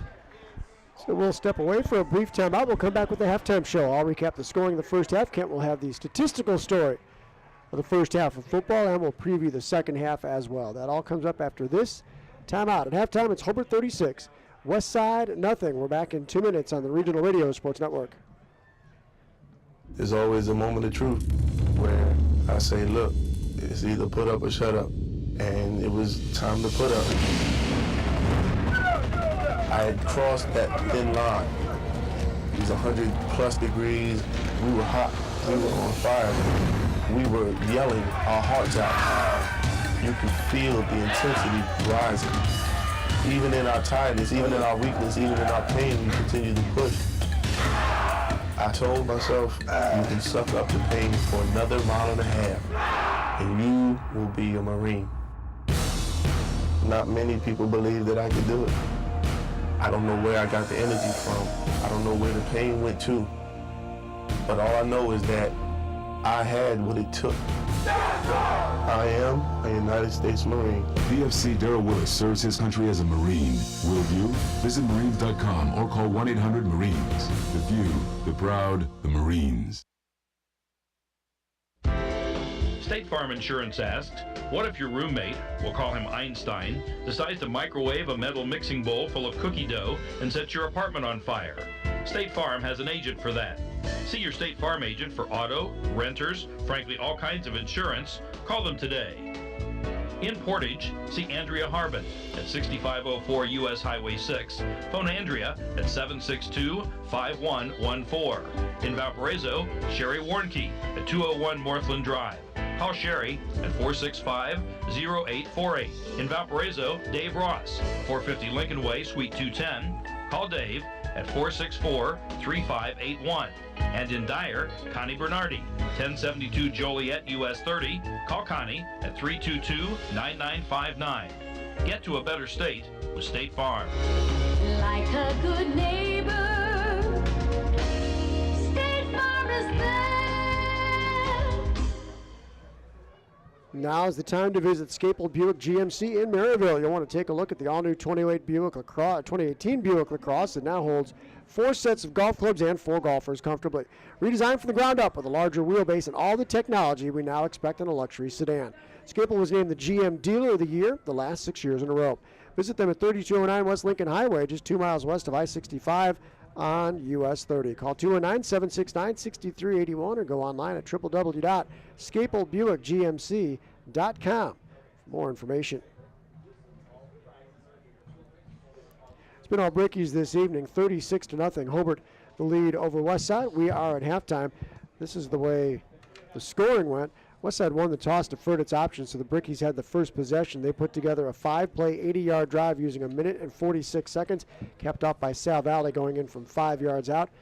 They ran an unusual formation that led to a Chris Tyler direct snap and 2-point conversion run. It was 8-0 Hobart, the 10:06 mark of the first quarter. After forcing a Westside 3-and-out, Hobart came back with the football at its own 26-yard line, and a similar statistical drive, 5 plays, 74 yards this time. It was Sam Ehrlich going the distance from 45 yards out on a scramble. He had dropped a pass, saw a huge lane open up the middle of the field, took off with it. 45 yards later, he was in the end zone. DJ Lipke's extra point kick made it 15-0. Hobart was still 40-31 to play in the first quarter.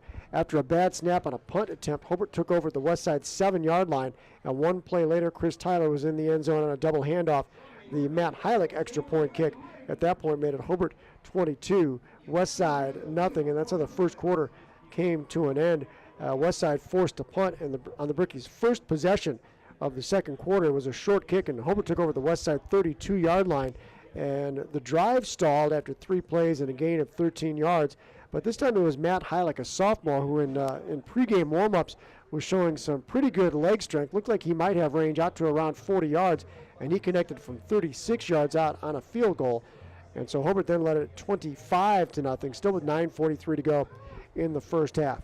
Once again, the Bricky defense forced a 3-and-out from the west side. Cougars offensively. Hobart took over right at midfield. This time needed 6 plays to cover the 50 yards. DJ Lipke did the bulk of the work and capped it off with a 37-yard touchdown run. And this is how you know everything was going Hobart's way tonight. A bad snap on the extra point try resulted in the holder. Lane Ondo scrambling, fluttering a pass near the goal line, where Jaden Ojeda, who's in as a tight end in the kicking formation, made himself available. He's the punter in the Bricky's kicking game, and he hauls in a 2-point conversion pass. It's 33-0 Hobart.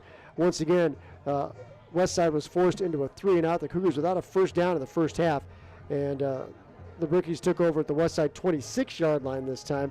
Again, the drive did not advance the ball actually at all, and that left Matt Heilich with a 43-yard try, and he just eked this one over the crossbar. 43 yards out. Heilich a pair of field goals in the first half. Hobart led it 36-0, and that's where we stand at the half. On the stat side, Steve, it's obviously all Hobart right now. Hobart with 7 first downs. They have 0 yards passing. They tried it 3 times. Lido tried. Erlock dropped back to pass just once and saw an opening and dashed 46 yards to a TD. So they really haven't done anything with the passing attack. On the rushing side, though, they have 230 yards in total. We've got Valley's got 6 carries for 82 yards. Erlock's got 3 carries for 68 yards. Lipke's got 9 carries for 56 yards. Tyler with 2 carries for 12 yards. They've got Lipke's got a touchdown, Tyler's got a touchdown, Erlock's got a touchdown, and Valley's got a touchdown. Heilich, as you mentioned, has got a couple PATs, 43 and 36 yards in total. So that's the scoring. On the fumble side, Hobart hasn't fumbled. Obviously, then they haven't lost any. They haven't thrown much. They haven't been intercepted yet. They've had 4 penalties for only 25 yards. No third down conversions, and they haven't had to punt yet in this game. On the west side, they have yet to have a first down, as Steve mentioned earlier. They're passing. They're 1 for 1, but for a -2 yards. Rushing total is only 15 yards. Mohammed's got 6 carries and 10 yards, and Bell's got 6 carries and 3 yards. McCarter's got a couple yards. But on the fumbles, they fumbled twice. They lost 1 of them. They haven't been intercepted. And they've had 7 penalties for 35 yards. And I think 5 of those penalties are for delay a game, not getting their team out there. They've had to punt 5 times. Once it was blocked. Once was a bad snap that Yester had gone ahead and recovered to set up another touchdown. On the 3 other punts, they've only been averaging 20 yards. So on the stat side, obviously, it's all Hobart's side. Frustrating night for the Cougars right now. Seems like they can't get organized and get anything on the field, get anything moving. With their backfield, they do have potential. But I would imagine in the second half, we're going to see a lot of the second and third string people in there right now. I know the guys that normally start are dying to get in there because they want to go ahead and get their reps in and get their timing down. But at this point, so as not to show up your opposing coach, Ryan Turley would probably go ahead and use his younger staff to go ahead and finish out the game. But at this point right now, it's the game's well in hand. Bricky's 36, Westside is 0. And just go ahead and start. Let your guys rest. Go ahead. I mean, as you play against a frustrated team, as the Westside Cougars are, there's a very strong possibility that somebody's going to get hurt. And you certainly, you want to make sure that your starting staff and your starting team is intact when you go into your next opponent next week, which will be the EC Central Cardinals. And that game will be played on Saturday at 11, you said, at EC. 11 o'clock at Pete Rosinski Field. And the reason that I was given unofficially had to do with availability of officials as far as being able to schedule a crew for that game on that night.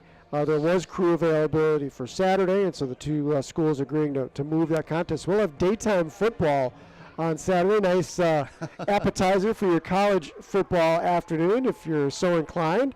And believe me, I can point you to a plethora of outstanding places to sit and have lunch or an early dinner in and around East Chicago and Hammond on your way back here to Hobart. If you're interested, hit me up. I'll point you in the right direction.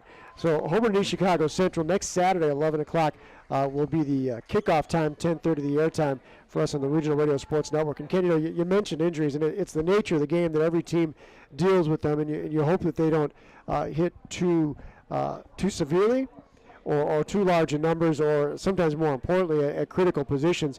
And Valparaiso Vikings are facing that situation right now. Their quarterback Jake LeFew leaving the game in the second quarter. And the report that we had from one of the reporters on scene came back out of the halftime locker room on crutches and sat on one of the trainers' tables. So pretty clearly not going to play for the remainder of the afternoon or the evening. And from a Valpo standpoint, you're hopeful that injury is not serious enough to cost him games going forward. So the Valparaiso Vikings now with their second-string quarterback in the game, and that leading 7-0 over LaPorte at halftime. Other Duneland Conference scores at the half, it was Michigan City 14, Chesterton 0. Portage was leading Lake Central 20-7 at the half. Griffith is rolling past River Forest in Greater South Shore Conference play. Griffith 35, River Forest 0 at the half. It's a final, Penn 38 and Birmingham Brother Rice out of Michigan 0. In North Central Indiana football, Concord 15, Northwood 12. That one's in the fourth quarter. Plymouth 41, Warsaw 7. These all fourth quarter scores. Mishawaka Marion has come back to take a lead over South Bend St. Joseph 14-13. The Knights up on top. Those two schools almost always, not only do they have a great rivalry, but they usually put together some type of joint service project. Two Catholic schools in the South Bend area as they meet early in the season. Northridge 31, Wawasee 12, and Concord leading Northwood 13-12. We had updated that one earlier, 15-12, now Concord up on top of that one. And so also New Prairie 28, Andrean 3 before I get too far down my scroll of my text. Here it's Hobart 36 and West Side nothing. We'll step away for timeout, come back to preview the second half after this break on the Regional Radio Sports Network. There's always a moment of truth where I say, look, it's either put up or shut up. And it was time to put up. I had crossed that thin line. It was 100+ degrees. We were hot. We were on fire. We were yelling our hearts out. You could feel the intensity rising. Even in our tiredness, even in our weakness, even in our pain, we continued to push. I told myself, you can suck up the pain for another mile and a half, and you will be a Marine. Not many people believe that I could do it. I don't know where I got the energy from. I don't know where the pain went to. But all I know is that I had what it took. I am a United States Marine. PFC Darrell Willis serves his country as a Marine. Will you? Visit Marines.com or call 1-800-MARINES. The few, the proud, the Marines. Tonight's Hobart football game on the Regional Radio Sports Network, underwritten in part by the Hobart Animal Clinic. Hobart Animal Clinic strives to provide your pet with the highest quality veterinary care in Northwest Indiana. Whether practicing preventative medicine, diagnosing your pet's medical condition, or providing emergency veterinary care, our veterinarians are prepared to help you and your pet in any situation at any time of day. Hobart Animal Clinic is located at 2650 East State Road 130 in Hobart, Indiana, 46342. They can be reached at 219-942-4442 or at hobartanimalclinic.org. And tonight's game is sponsored by Swartz Rudson & Company, a certified public accounting firm serving both businesses and individuals in Northwest Indiana over the last 80 years. Located in Maryville, Swartz Rudson has a staff of over 30 professionals, making it the largest CPA firm in Northwest Indiana. Swartz Rudson specializes in audits, reviews and compilations, tax planning and preparation, accounting services, business and personal financial planning, business valuations, and other requested engagements. Thanks for considering the professionals at Swartz Rudson for your tax, accounting, and assurance needs. And tonight's game also brought to you by Duck Creek Golf Course. Whether you're just enjoying a round of golf or you're having an outing, visit Duck Creek, located at 638 North, 700 West in Hobart. Westside Cougars during the 21st century have had some outstanding seasons, and a group that has a proud history. And on a little bit of a downside, they're struggling this evening against Hobart Similarly, in urban football, in a lot of areas in Northwest Indiana, there's the same story is being told, to the point where in Robertsdale, in the city of Hammond, there's a lot of folks watching from a distance wondering how long the Hammond-Clark Pioneers program will be viable. They're trailing Highland right now at halftime, 63-0. Whoa. There were nights last year when Clark had less than 20 players in uniform. It's just really difficult to run a program and sustain a program in that situation. Folks kind of looking down the line, as to what might be the end game there.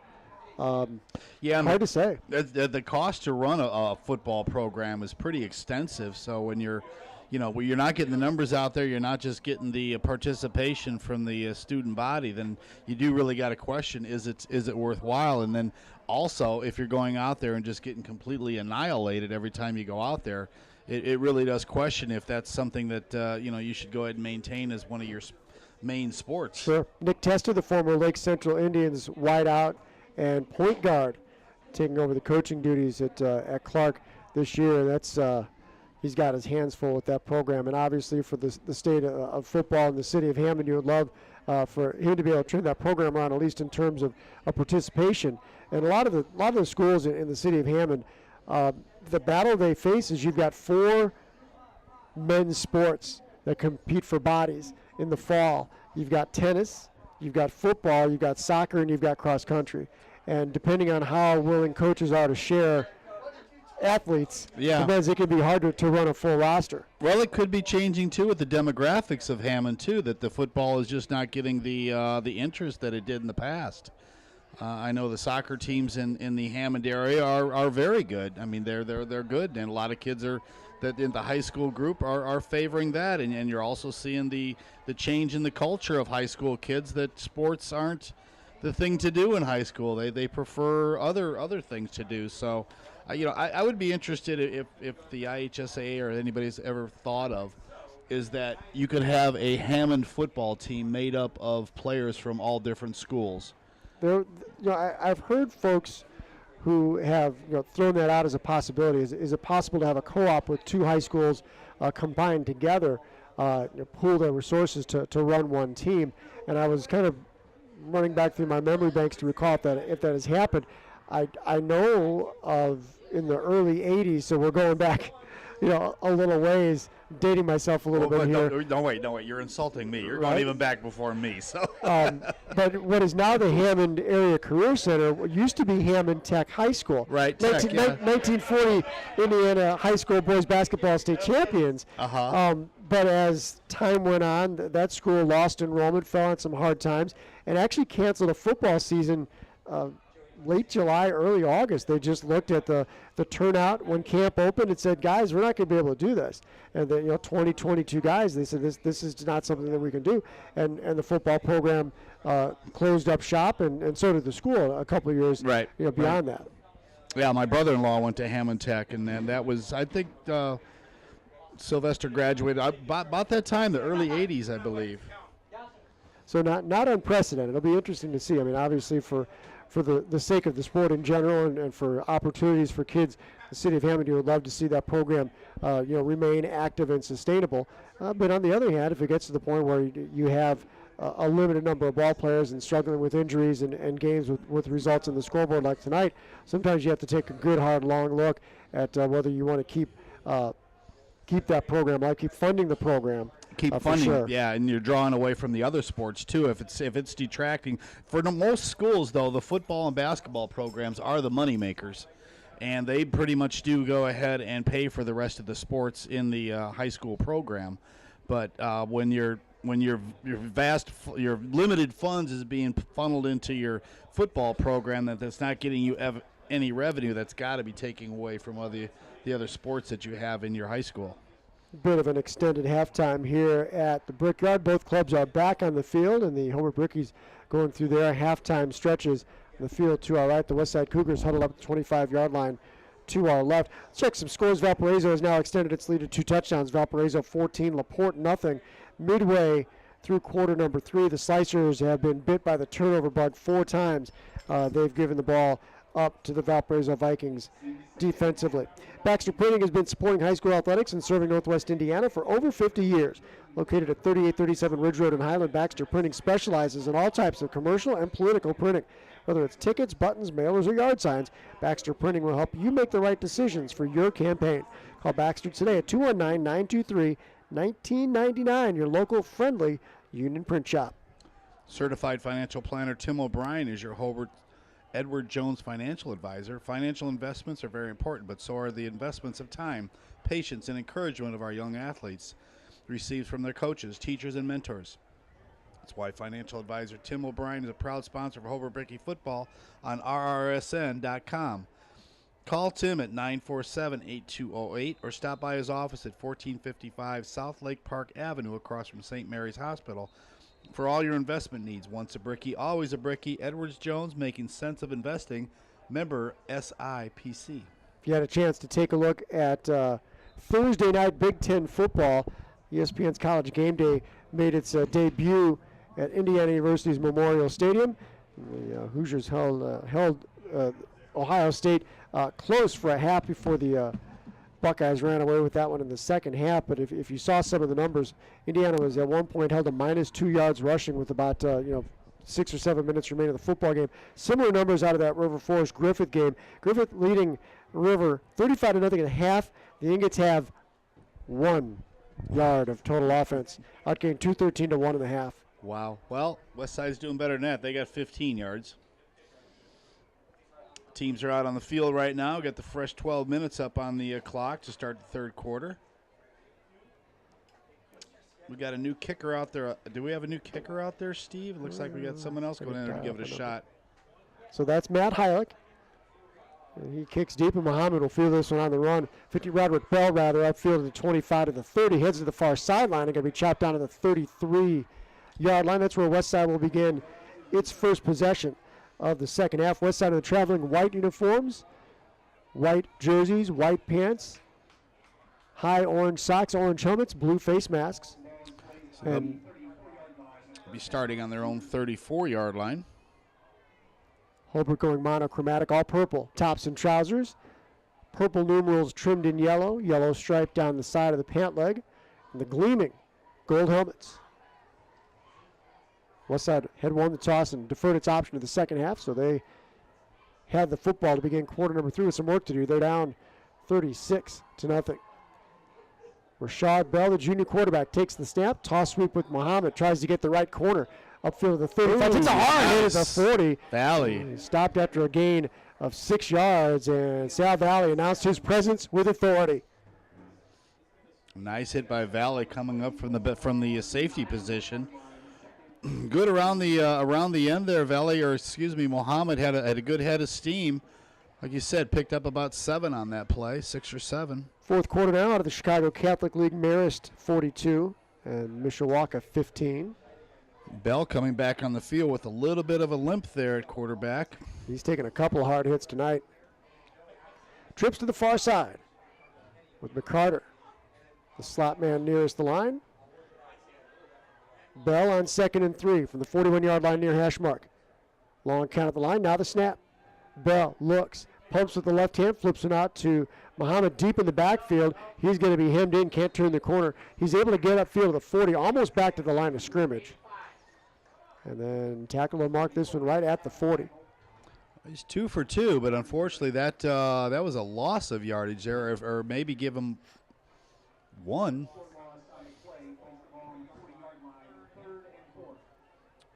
So lefty quarterback Bell connecting with Muhammad, and didn't seem to be all super confident in his ability to get some muscle behind that pass. He wanted to just get Muhammad the football in space.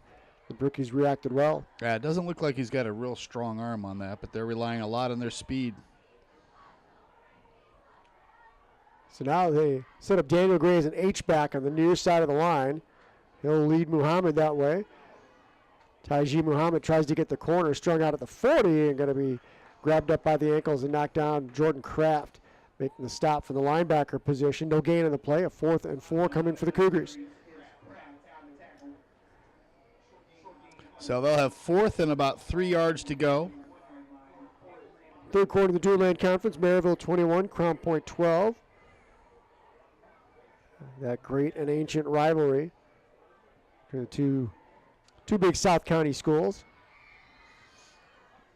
Bell is coming back on the field with a serious limp. It looks like they may be going for it. Play clock is at 21, so they've got time. They've had their adventures in the kicking game today, and close enough at 4th and 3 that it's worthwhile to run a play from scrimmage.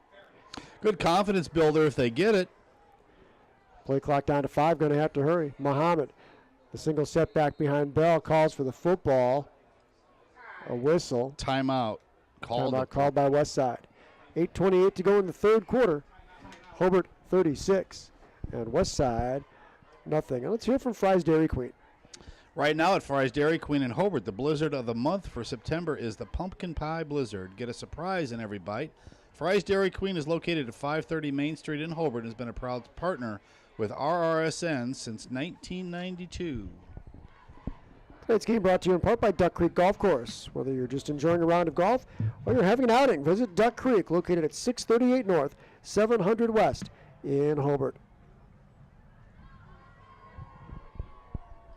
Keep them safe with new tires and full service tune-up at Levin Tire and Service Center. Right now, get selected tire and service rebates up to $145 during their back-to-school sale. Visit one of the 7 locations in Northwest Indiana and find out for yourself why they've been voted the region's best in the last 8 years. Remember, that's Levin's also offers a full range of automotive services such as alignment checks, fluid exchanges, and brakes and repairs. Check out their website, levintirecenter.com, for valuable money-saving coupons, or call 800-475-5005 for more information. Levin Tire Center has been serving your trust one day at a time since 1918. Here's the 4th down play. They give it to Muhammad trying to sweep the left side. It's going to be strung out to the sideline. He's trapped behind the line of scrimmage and taken down for a big loss. He's going to the 32-yard line. That'll give the football back over to the Brickies on downs. An upset to report out of North Central Indiana, as last year's state runner-up and top-rated team in 4A Northwood is defeated by Concord. It was Concord 15 and Northwood 12. Also in the third quarter now, Munster 7 and East Chicago Central 7 as the Cardinals come back with a tying touchdown. So 4 minutes off the clock on that West Side adventure right there. Hobart takes over on the West Side 32-yard line.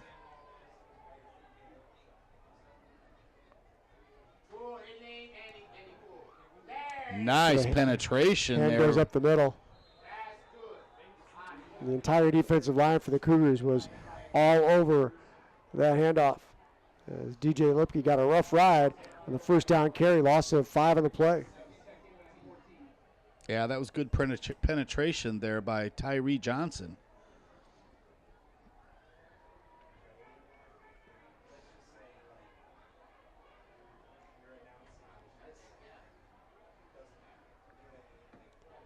So 2nd and 14, the down and distance, clock winding to the 7:10 mark of the third quarter. A rapidly moving second half, 36-0 Hobart. Low snap, Toledo gives it to Lipke. He's got some running room, now breaks it to the outside. He's into the open to the 10, tries to cut back to the 5, twisted down inside the 5, and he's going to be marked down inside the 1-yard line. Big pickup for DJ Lipke. A carry of 40 yards and a first down, 1st and goal for Hobart. Yeah, nice job all the way down there. Picks up the first down of this half. And they will be at the 1-yard line. Crown Point has got into the end zone. Now Maryville 21, Crown Point 19. About 2.5 minutes to go in the third quarter. Here Hobart knocking on the door, already leading 36-0.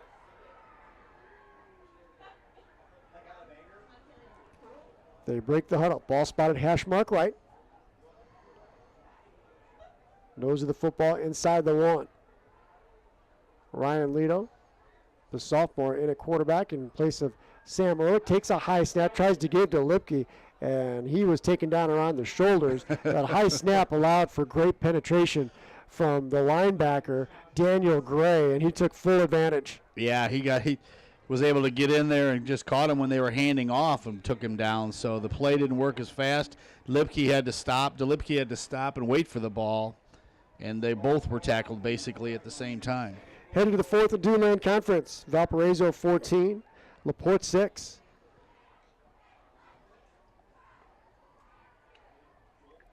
So second and goal now from the 4-yard line. Ball spotted on the crown. Lido in between the split backfield. Gives Valadez. He's got an opening on the right side. Lowers the shoulder. Whoa. He'll take 2 Cougars into the end zone with him. Touchdown, Hobart. That was power. That was power going through there. No doubt about it. He got the handoff, inside handoff, and just took it off over the tackle to the right side and just pushed people right through there. He wasn't going to be denied. Took it in from about 4 yards out. 4 plays, 34 yards, and 2 minutes and 22 seconds. Deuce is wild. Sam Valadez, 232-pound junior running back / linebacker, with the touchdown. And who we got kicking now? Millsap? We're deep into the depth chart at kicker. Edward Ochoa, a 5'8" sophomore, boots the extra point. 5:35 to go in the third quarter. Hobart 43, Westside nothing. We're having kicking tryouts here tonight, too. Take advantage of the score and get everybody out there to kick to see who can do it. Get 0% financing for 72 months right now on selected Chevy models in stock at Christian Chevrolet. Besides having a large selection of GM-certified vehicles available, you can save 50% off inventory reductions and get an all-new 2018 Chevrolet Traverse for just $28,900. Driving the American Dream, Christian Chevy is located at 9700 Indianapolis Boulevard in Highland. For more information, their phone number is 888-999-9141. The website is christensenchevy.com. Chesterton got pretty good quarterback play from Andrew Zimmerman when they played here at the Brickyard on opening night on a 35-21 win over the Brickies, and the Trojans now on the comeback trail. They've cut the Michigan City lead in half. It's now City 14, Chesterton 7. Here at the Yard, Hobart 43, Westside nothing. Still 5.5 to go in the third quarter. DJ Lipke sets the table, and Sam Valadez cleans it up. 4-yard touchdown run. 5th different Bricky to score from scrimmage, and a couple of long Matt Heilich field goals. Here's the Heilich kickoff. It's a line drive boot. It's going to hop. Be picked up by McCarter at the 30. He heads to the far side of the field to the hash marks to the numbers. Turns up field 35, trying to get a block. Spins across the 40 to the 43-yard line. He goes. And he's going to be taken down by a couple of Brickies along the far sideline. Zach Garza amongst those in on the tackle. Carter getting about a 7-yard pickup on about a 50-yard run going from sideline to sideline.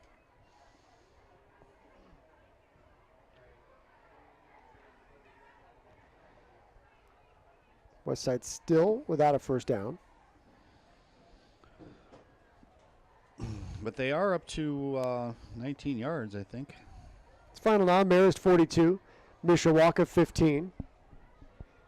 So Mishawaka, after winning that arena ball game against Portage in week number 1, has run into a couple of really tough defensive squads in Valpo and Marist.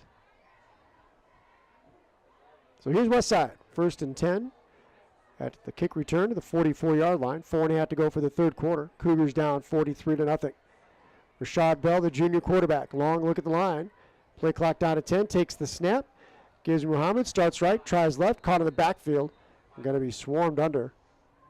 Sal Valley amongst others. And in the stop, Jacob Van Santen, a 5'10 junior lineman, got in there to make the first hit. Loss of a couple. That ball was bobbled as it got back to the quarterback Bell, and they had a hard time making the connection there, which allowed Hobart to get in there on much earlier than anticipated and make the tackle for a 2-yard loss. 3:50 to go in this third quarter. This quarter's moving much faster than the first half. Yes. Cougars a little more efficient offensive group in terms of getting plays in, getting out of the huddle, and getting to the line this time. Haven't had the trouble with penalties. Long count. Bell takes on a little delay handoff to Muhammad, and that allowed time for great penetration for the Brickies defensive line. Muhammad chopped down to the 39-yard line, so he loses 2 yards on the play. I think you're seeing the fatigue set in now on the Cougars. Hobart's just kind of blowing through their defensive line and getting in the backfield relatively easy right now. That's 2 plays in a row that they've they've met the handoff in the backfield. Munster has responded after East Chicago Central tied it at 7. The Mustangs get into the end zone again. Munster 14, Central 7. Here it's third and a mile. The give is Muhammad. He's going to be strung out. Pushes the pile ahead across the 40, about the 41-yard line. Gain of a couple, and that'll bring up a 4th and 13 for the Cougars. Yeah, poor guys ran 12 yards and 12 times and only got 9 yards to show for it. He's had a few good runs of 8 and 7 yards, but he's also had some of the unfortunate cases of being caught in the backfield and brought down for consecutive lost yardage plays. And he had what would have been a touchdown run, a lengthy one, called back on a penalty. Yeah. Early on in the contest, had about a 40-yard run around left end. Cougars are going to try and punt this one right now. But you're right, you could count the Cougars reserves along the far sideline on 2 hands. Ryan Millsap back to receive now. He races back to his own 30-yard line.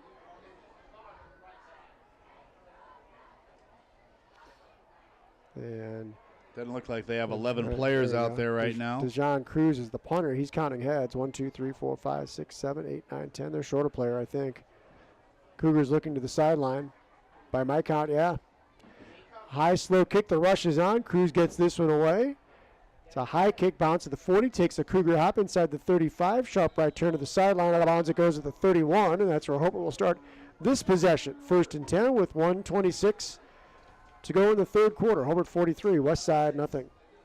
27-yard punt there. Hobart will be taking the ball over. It appears on their own 32-yard line.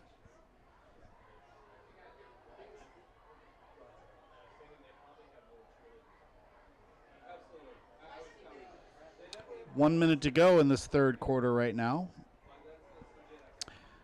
Hobart's first-string offense has basically been put on the shelf for the rest of the game.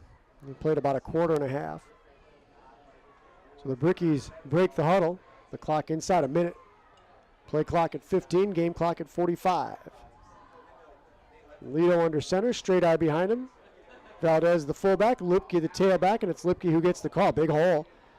He gets through the hole before he's met by Bell out across the 35 to the 38-yard line, gain of 7 on that first down carry, and that probably will take us to the end of the third quarter. 3 quarters in the books. Hobart 43, West Side nothing. We're back with the fourth quarter after this on the Regional Radio Sports Network.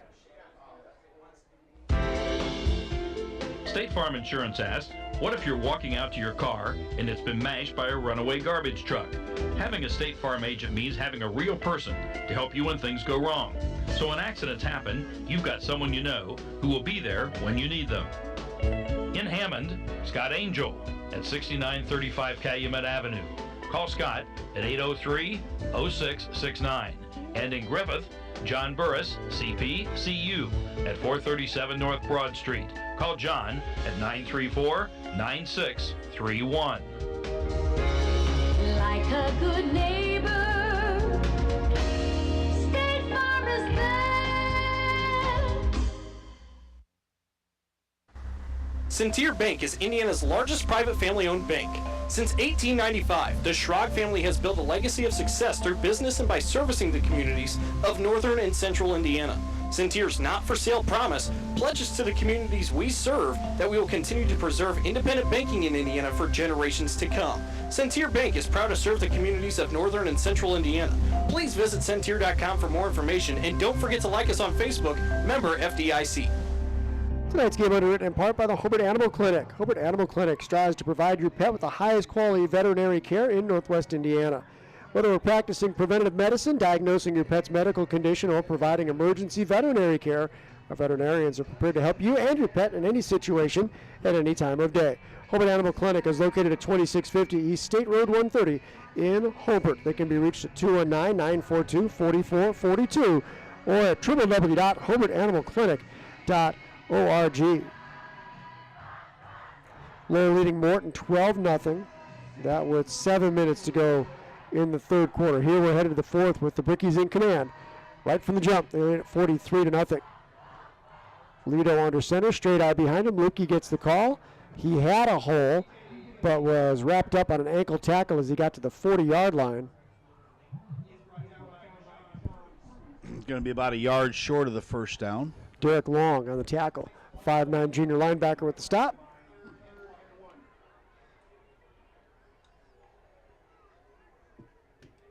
Valpo has scored again, 17-6 now, leading Laporte. 5.5 to go in the fourth quarter.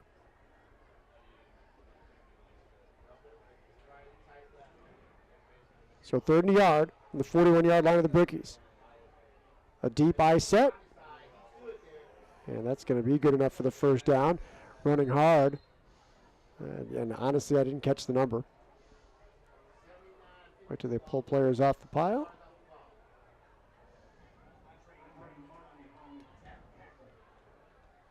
Drake Recio, I think, on the carry. Mm-hmm. Your guess is as good as mine. You've got the binocs. I don't.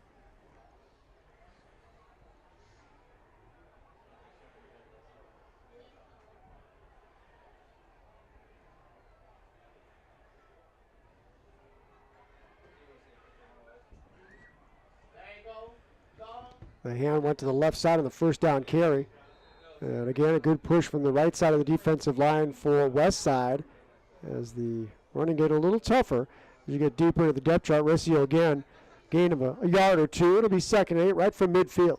2 minutes deep into the fourth quarter. 43-0 Hobart.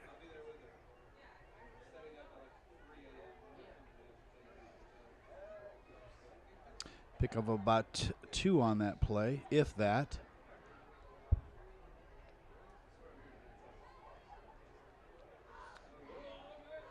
Hobart's just slowly just chewing up the clock, already taking up 2 minutes and 15 seconds of this fourth quarter. The hand again, this time Bricky's going to be caught in the backfield. This one's going to go for a loss of about 4. Again, that was Recio. But he's going to be taken back for 4. Like you said, 3rd down and 12. 9:22 to go. Hobart's up 43-0. Had this game in hand from the first kickoff. First drive went down 80 yards, 5 plays. And from then, it's just been all Hobart.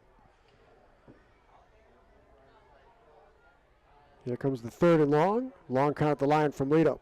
Twin receivers to the near side. Hand is Recio. He's got some running room this time. Oh, he just trapped a West Side defender. Yes. Absolutely lowered the boom on Andre Martin as they met shoulder pad to shoulder pad at the 45-yard line. He's shook up right now. He got his bell rung. He's going to sit down for a minute, but they hit. I bet there was some smacking of helmets. Nothing intentional, of course, but that was a solid hit. Gain of 6. That'll bring up a 4th down play. 4th and 6 for the Brickies, and a stoppage for an injury timeout. Always difficult to play the comparative score game. We've kind of watched how Munster has battled against Duneland teams. They hung with Chesterton for a little bit. Munster leading East Chicago Central 14-7, and East Chicago the opponent for the Brickies next Saturday. Be interesting to see how that one plays out. Hobart will have had an opportunity to get some extended rest for their starters and get some extended playing time for their reserves, which is always kind of a win-win. It'll be interesting to see how things play out on a night or an afternoon when you take everybody out of their routine. You don't have a Friday night game, you've got a Saturday morning game. You don't have school all day and team meal and meet in the locker room and get ready. It's exactly meet in the morning, get on the bus, drive, play a game right around lunchtime. Be interesting to see if that has any kind of effect on the preparations and how things get underway early. Well, I can guarantee you that it will, because back in our soccer days, we'd play all through the week during the nights, but then when we'd have the Saturday games, it was a complete guess who was showing up for that game. What they do Friday night. That Coach Riley Coach Turley may want to have a team meeting like at 8 o'clock and say, we're all going to the show, we're all going to do something. But, with the soccer the way it was and Hobart and football, everybody went to the Hobart football games, and then the kids would show up to play soccer on Saturday morning. It was a crapshoot what team showed up. You never know. So I know in college they used to corral us on Friday nights and purposely call like an 8 o'clock meeting where we'd sit there and watch films or do something just so that you didn't stay out too late, and play, and then get up in the morning and, couldn't accomplish the game. But in college, you kind of get used to it. High school, it's a different story. It will be interesting. Bricky's going to run a play on 4th and 6 from the west side, 46-yard line. Out of the gun, Lido takes. Procedure. Flags fly. Bricky's had movement before the snap, so it'll be 4th and 9, and they may punt this one away now. Well, they're going to get a third. Oh, yeah, now it is 4th downs. 4th and 10 at the 50-yard line, so.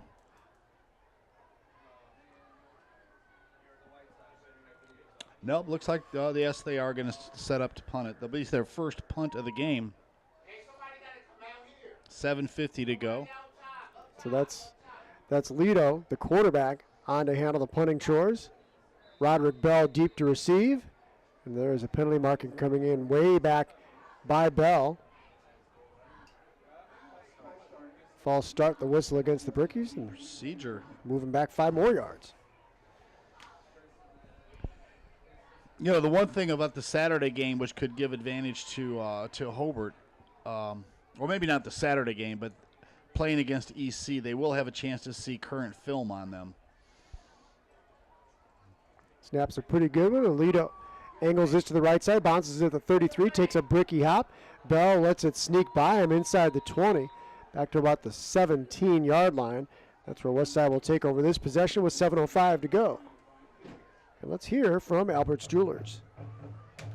Albert's Jewelers annual MS auction is on Sunday, October 1st. Previews begin at 12. The auction starts at 1, and that's conducted at the Indiana Welcome Center, 7700 Corrine Drive in Hammond, just off Kennedy and 8094. Over 400 items will be on hand for you to bid on, including sports tickets, spa packages, golf packages, autographed memorabilia, vacation packages, and more, all with no minimum bid. In addition, over 100 pieces of individual jewelry will be auctioned off. 100% of all the proceeds will be donated to the National Multiple Sclerosis Society, and that's on Sunday, October 1st, beginning at 12 o'clock at the Indiana Welcome Center.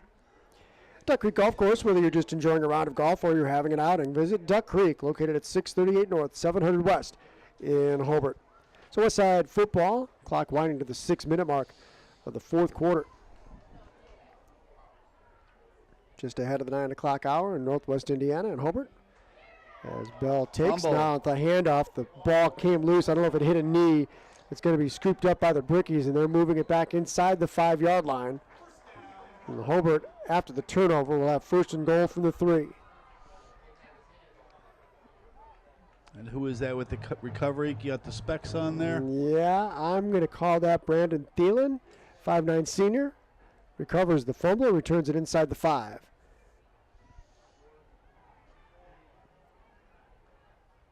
So Westside earlier. That was they got the handoff to him, but it seemed like it slipped out of the Mohammed's hands, and then when it slipped down out of his hands, he kicked it.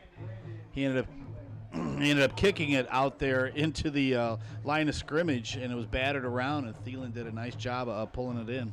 Mark it at the 3. Hobart takes over the Westside 3-yard line. 5:30 to go in this one. Lido in at quarterback still. Split backfield with him. Hands to the freshman. Babcock sweeping left. Turns the corner, gets to the goal line. Touchdown, Hobart. Babcock goes in from 3 yards out. 5:10 to go in the football game. Hobart 49, Westside nothing.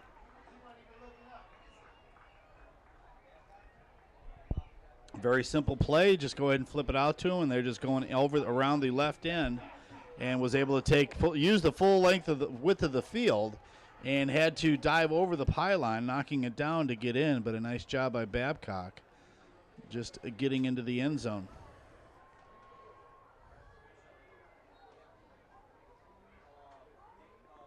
So Onda the hold. Again, a bad snap. Onda rolling right. He's under some pressure. Tries to fling one towards the goal line. It's going to be batted down, intercepted.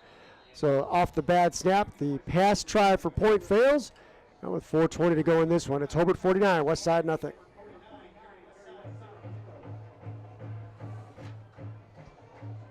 Certified financial planner Tim O'Brien is your Edwards Jones financial advisor. Financial investments are very important, but so are the investments of time, patience, and encouragement of young athletes to receive from their coaches, teachers, and mentors. That's why the financial advisor Tim O'Brien is a proud sponsor of Hobart Becky Football on RRSN.com. Call 947-8208 or stop by his office at 1455 South Lake Park Avenue across from St. Mary's Hospital for all your investment needs. Once a brickie, always a brickie. Edwards Jones, making sense of investing. Member SIPC. So with the clock running here throughout the second half after that touchdown, it's already wound down to 3:30. We may be looking at the last offensive possession of the football game. A lot of the Hobart folks packing things up and heading to the parking lot. And begin a long Labor Day weekend. Hope you enjoy. If you have the opportunity to have time off of work on Monday, that you enjoy it. If you get a chance to be with family, enjoy it. As always, drive safe, be safe. As the kickoff is going to take 3 hops to the far side, gets through the up back. It's a live football inside the 30 to the 28-yard line. Did Westside get on top of it? They did. At about their own 26. Scrambling to cover it up was Will DeBerry, a sophomore offensive lineman. So with 3 minutes even, Westside has it their own 28-yard line.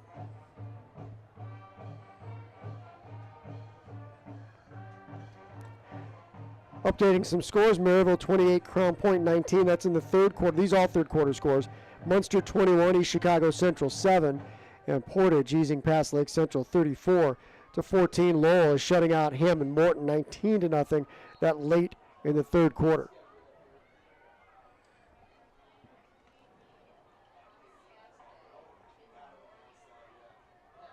So a lot of wise men have said that half the battle is showing up, and the Westside Cougars keep showing up. Dejon Cruz in their quarterback takes the snap. Hands to his running back, angling right. Onto the far sideline, going to be taken down. Muhammad was at about the 35-yard line. Pick up of about 6 on that play.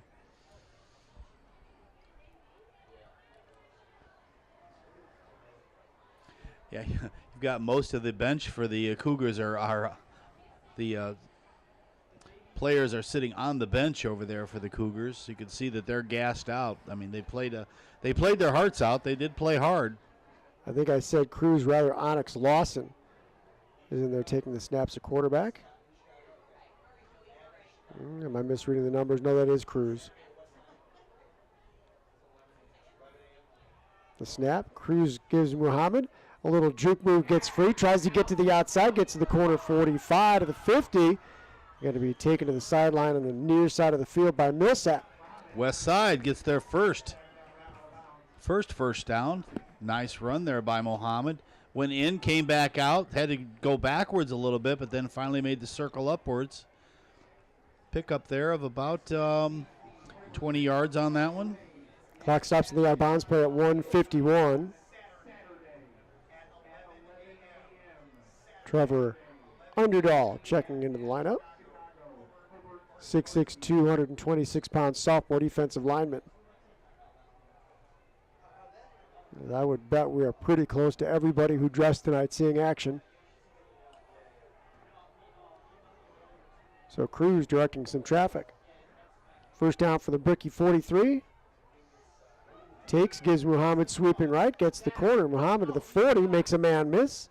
He tries to step out of a tackle at the 37-yard line before he's brought down by Underdahl. 7-yard pickup there. Clock winding to the 1:30 mark. It'll be 2nd and 4. Cougars, for pride, if nothing else, would like to get in the end zone here. Bricky's looking to hang a shutout on an opponent. Well, they did get a first down. 1:17 to go right now. 2nd down and about 4 for the Cougars. That Valpo-Laporte game, like a Greg Maddox start, it's a final. Valpo 17, Laporte 6 in a game that ended at 9:03. So time of that game, about 2 hours and 2 minutes. Cruz takes, gives to Roderick Bell this time, crashing the middle line. He's right near the first down marker, going to be about a yard short. 3rd and 1 coming up.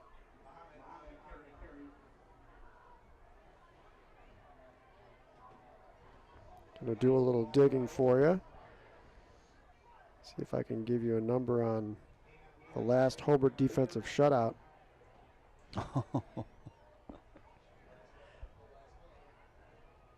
Do those magic fingers and All right. find something there. Probably the last snap here. Clock down to 21. We'll have that number for you in the post game. Promise. Cruz takes. He gives. It's Johnson this time out of the backfield. He gets right to the first down marker. And the clock's going to continue to wind, and we're going to call this one good.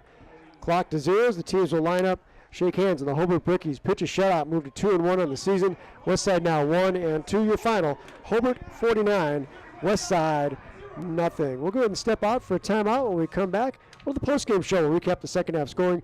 Kent will give you the final score, the statistical story of the football game, and we'll name our Center Bank performers of the game. That all comes up after this brief timeout. It is final, Hobart 49, Westside nothing. Back after this on the Regional Radio Sports Network.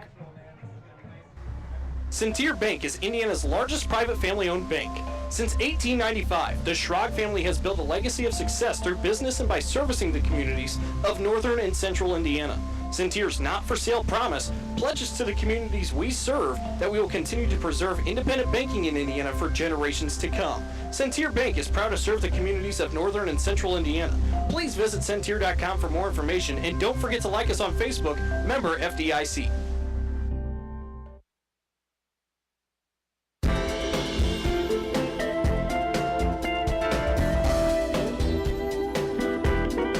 State Farm Insurance asks, what if you're walking out to your car and it's been mashed by a runaway garbage truck?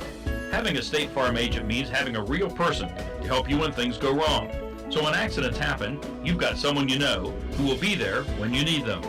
In Gary, see Paul Donning at 5001 Cleveland. Call Paul at 884-6947. In Munster, Jeff Tucker, 512 Ridge Road. Call Jeff at 924-8800. In Highland, Rich Allenball at 9002 Klein Avenue. Call Rich at 923-3030. And in Hammond, Holly Mitchell, 6942 Grand Avenue. Call Holly at 844-1205. Like a good neighbor, State Farm is there.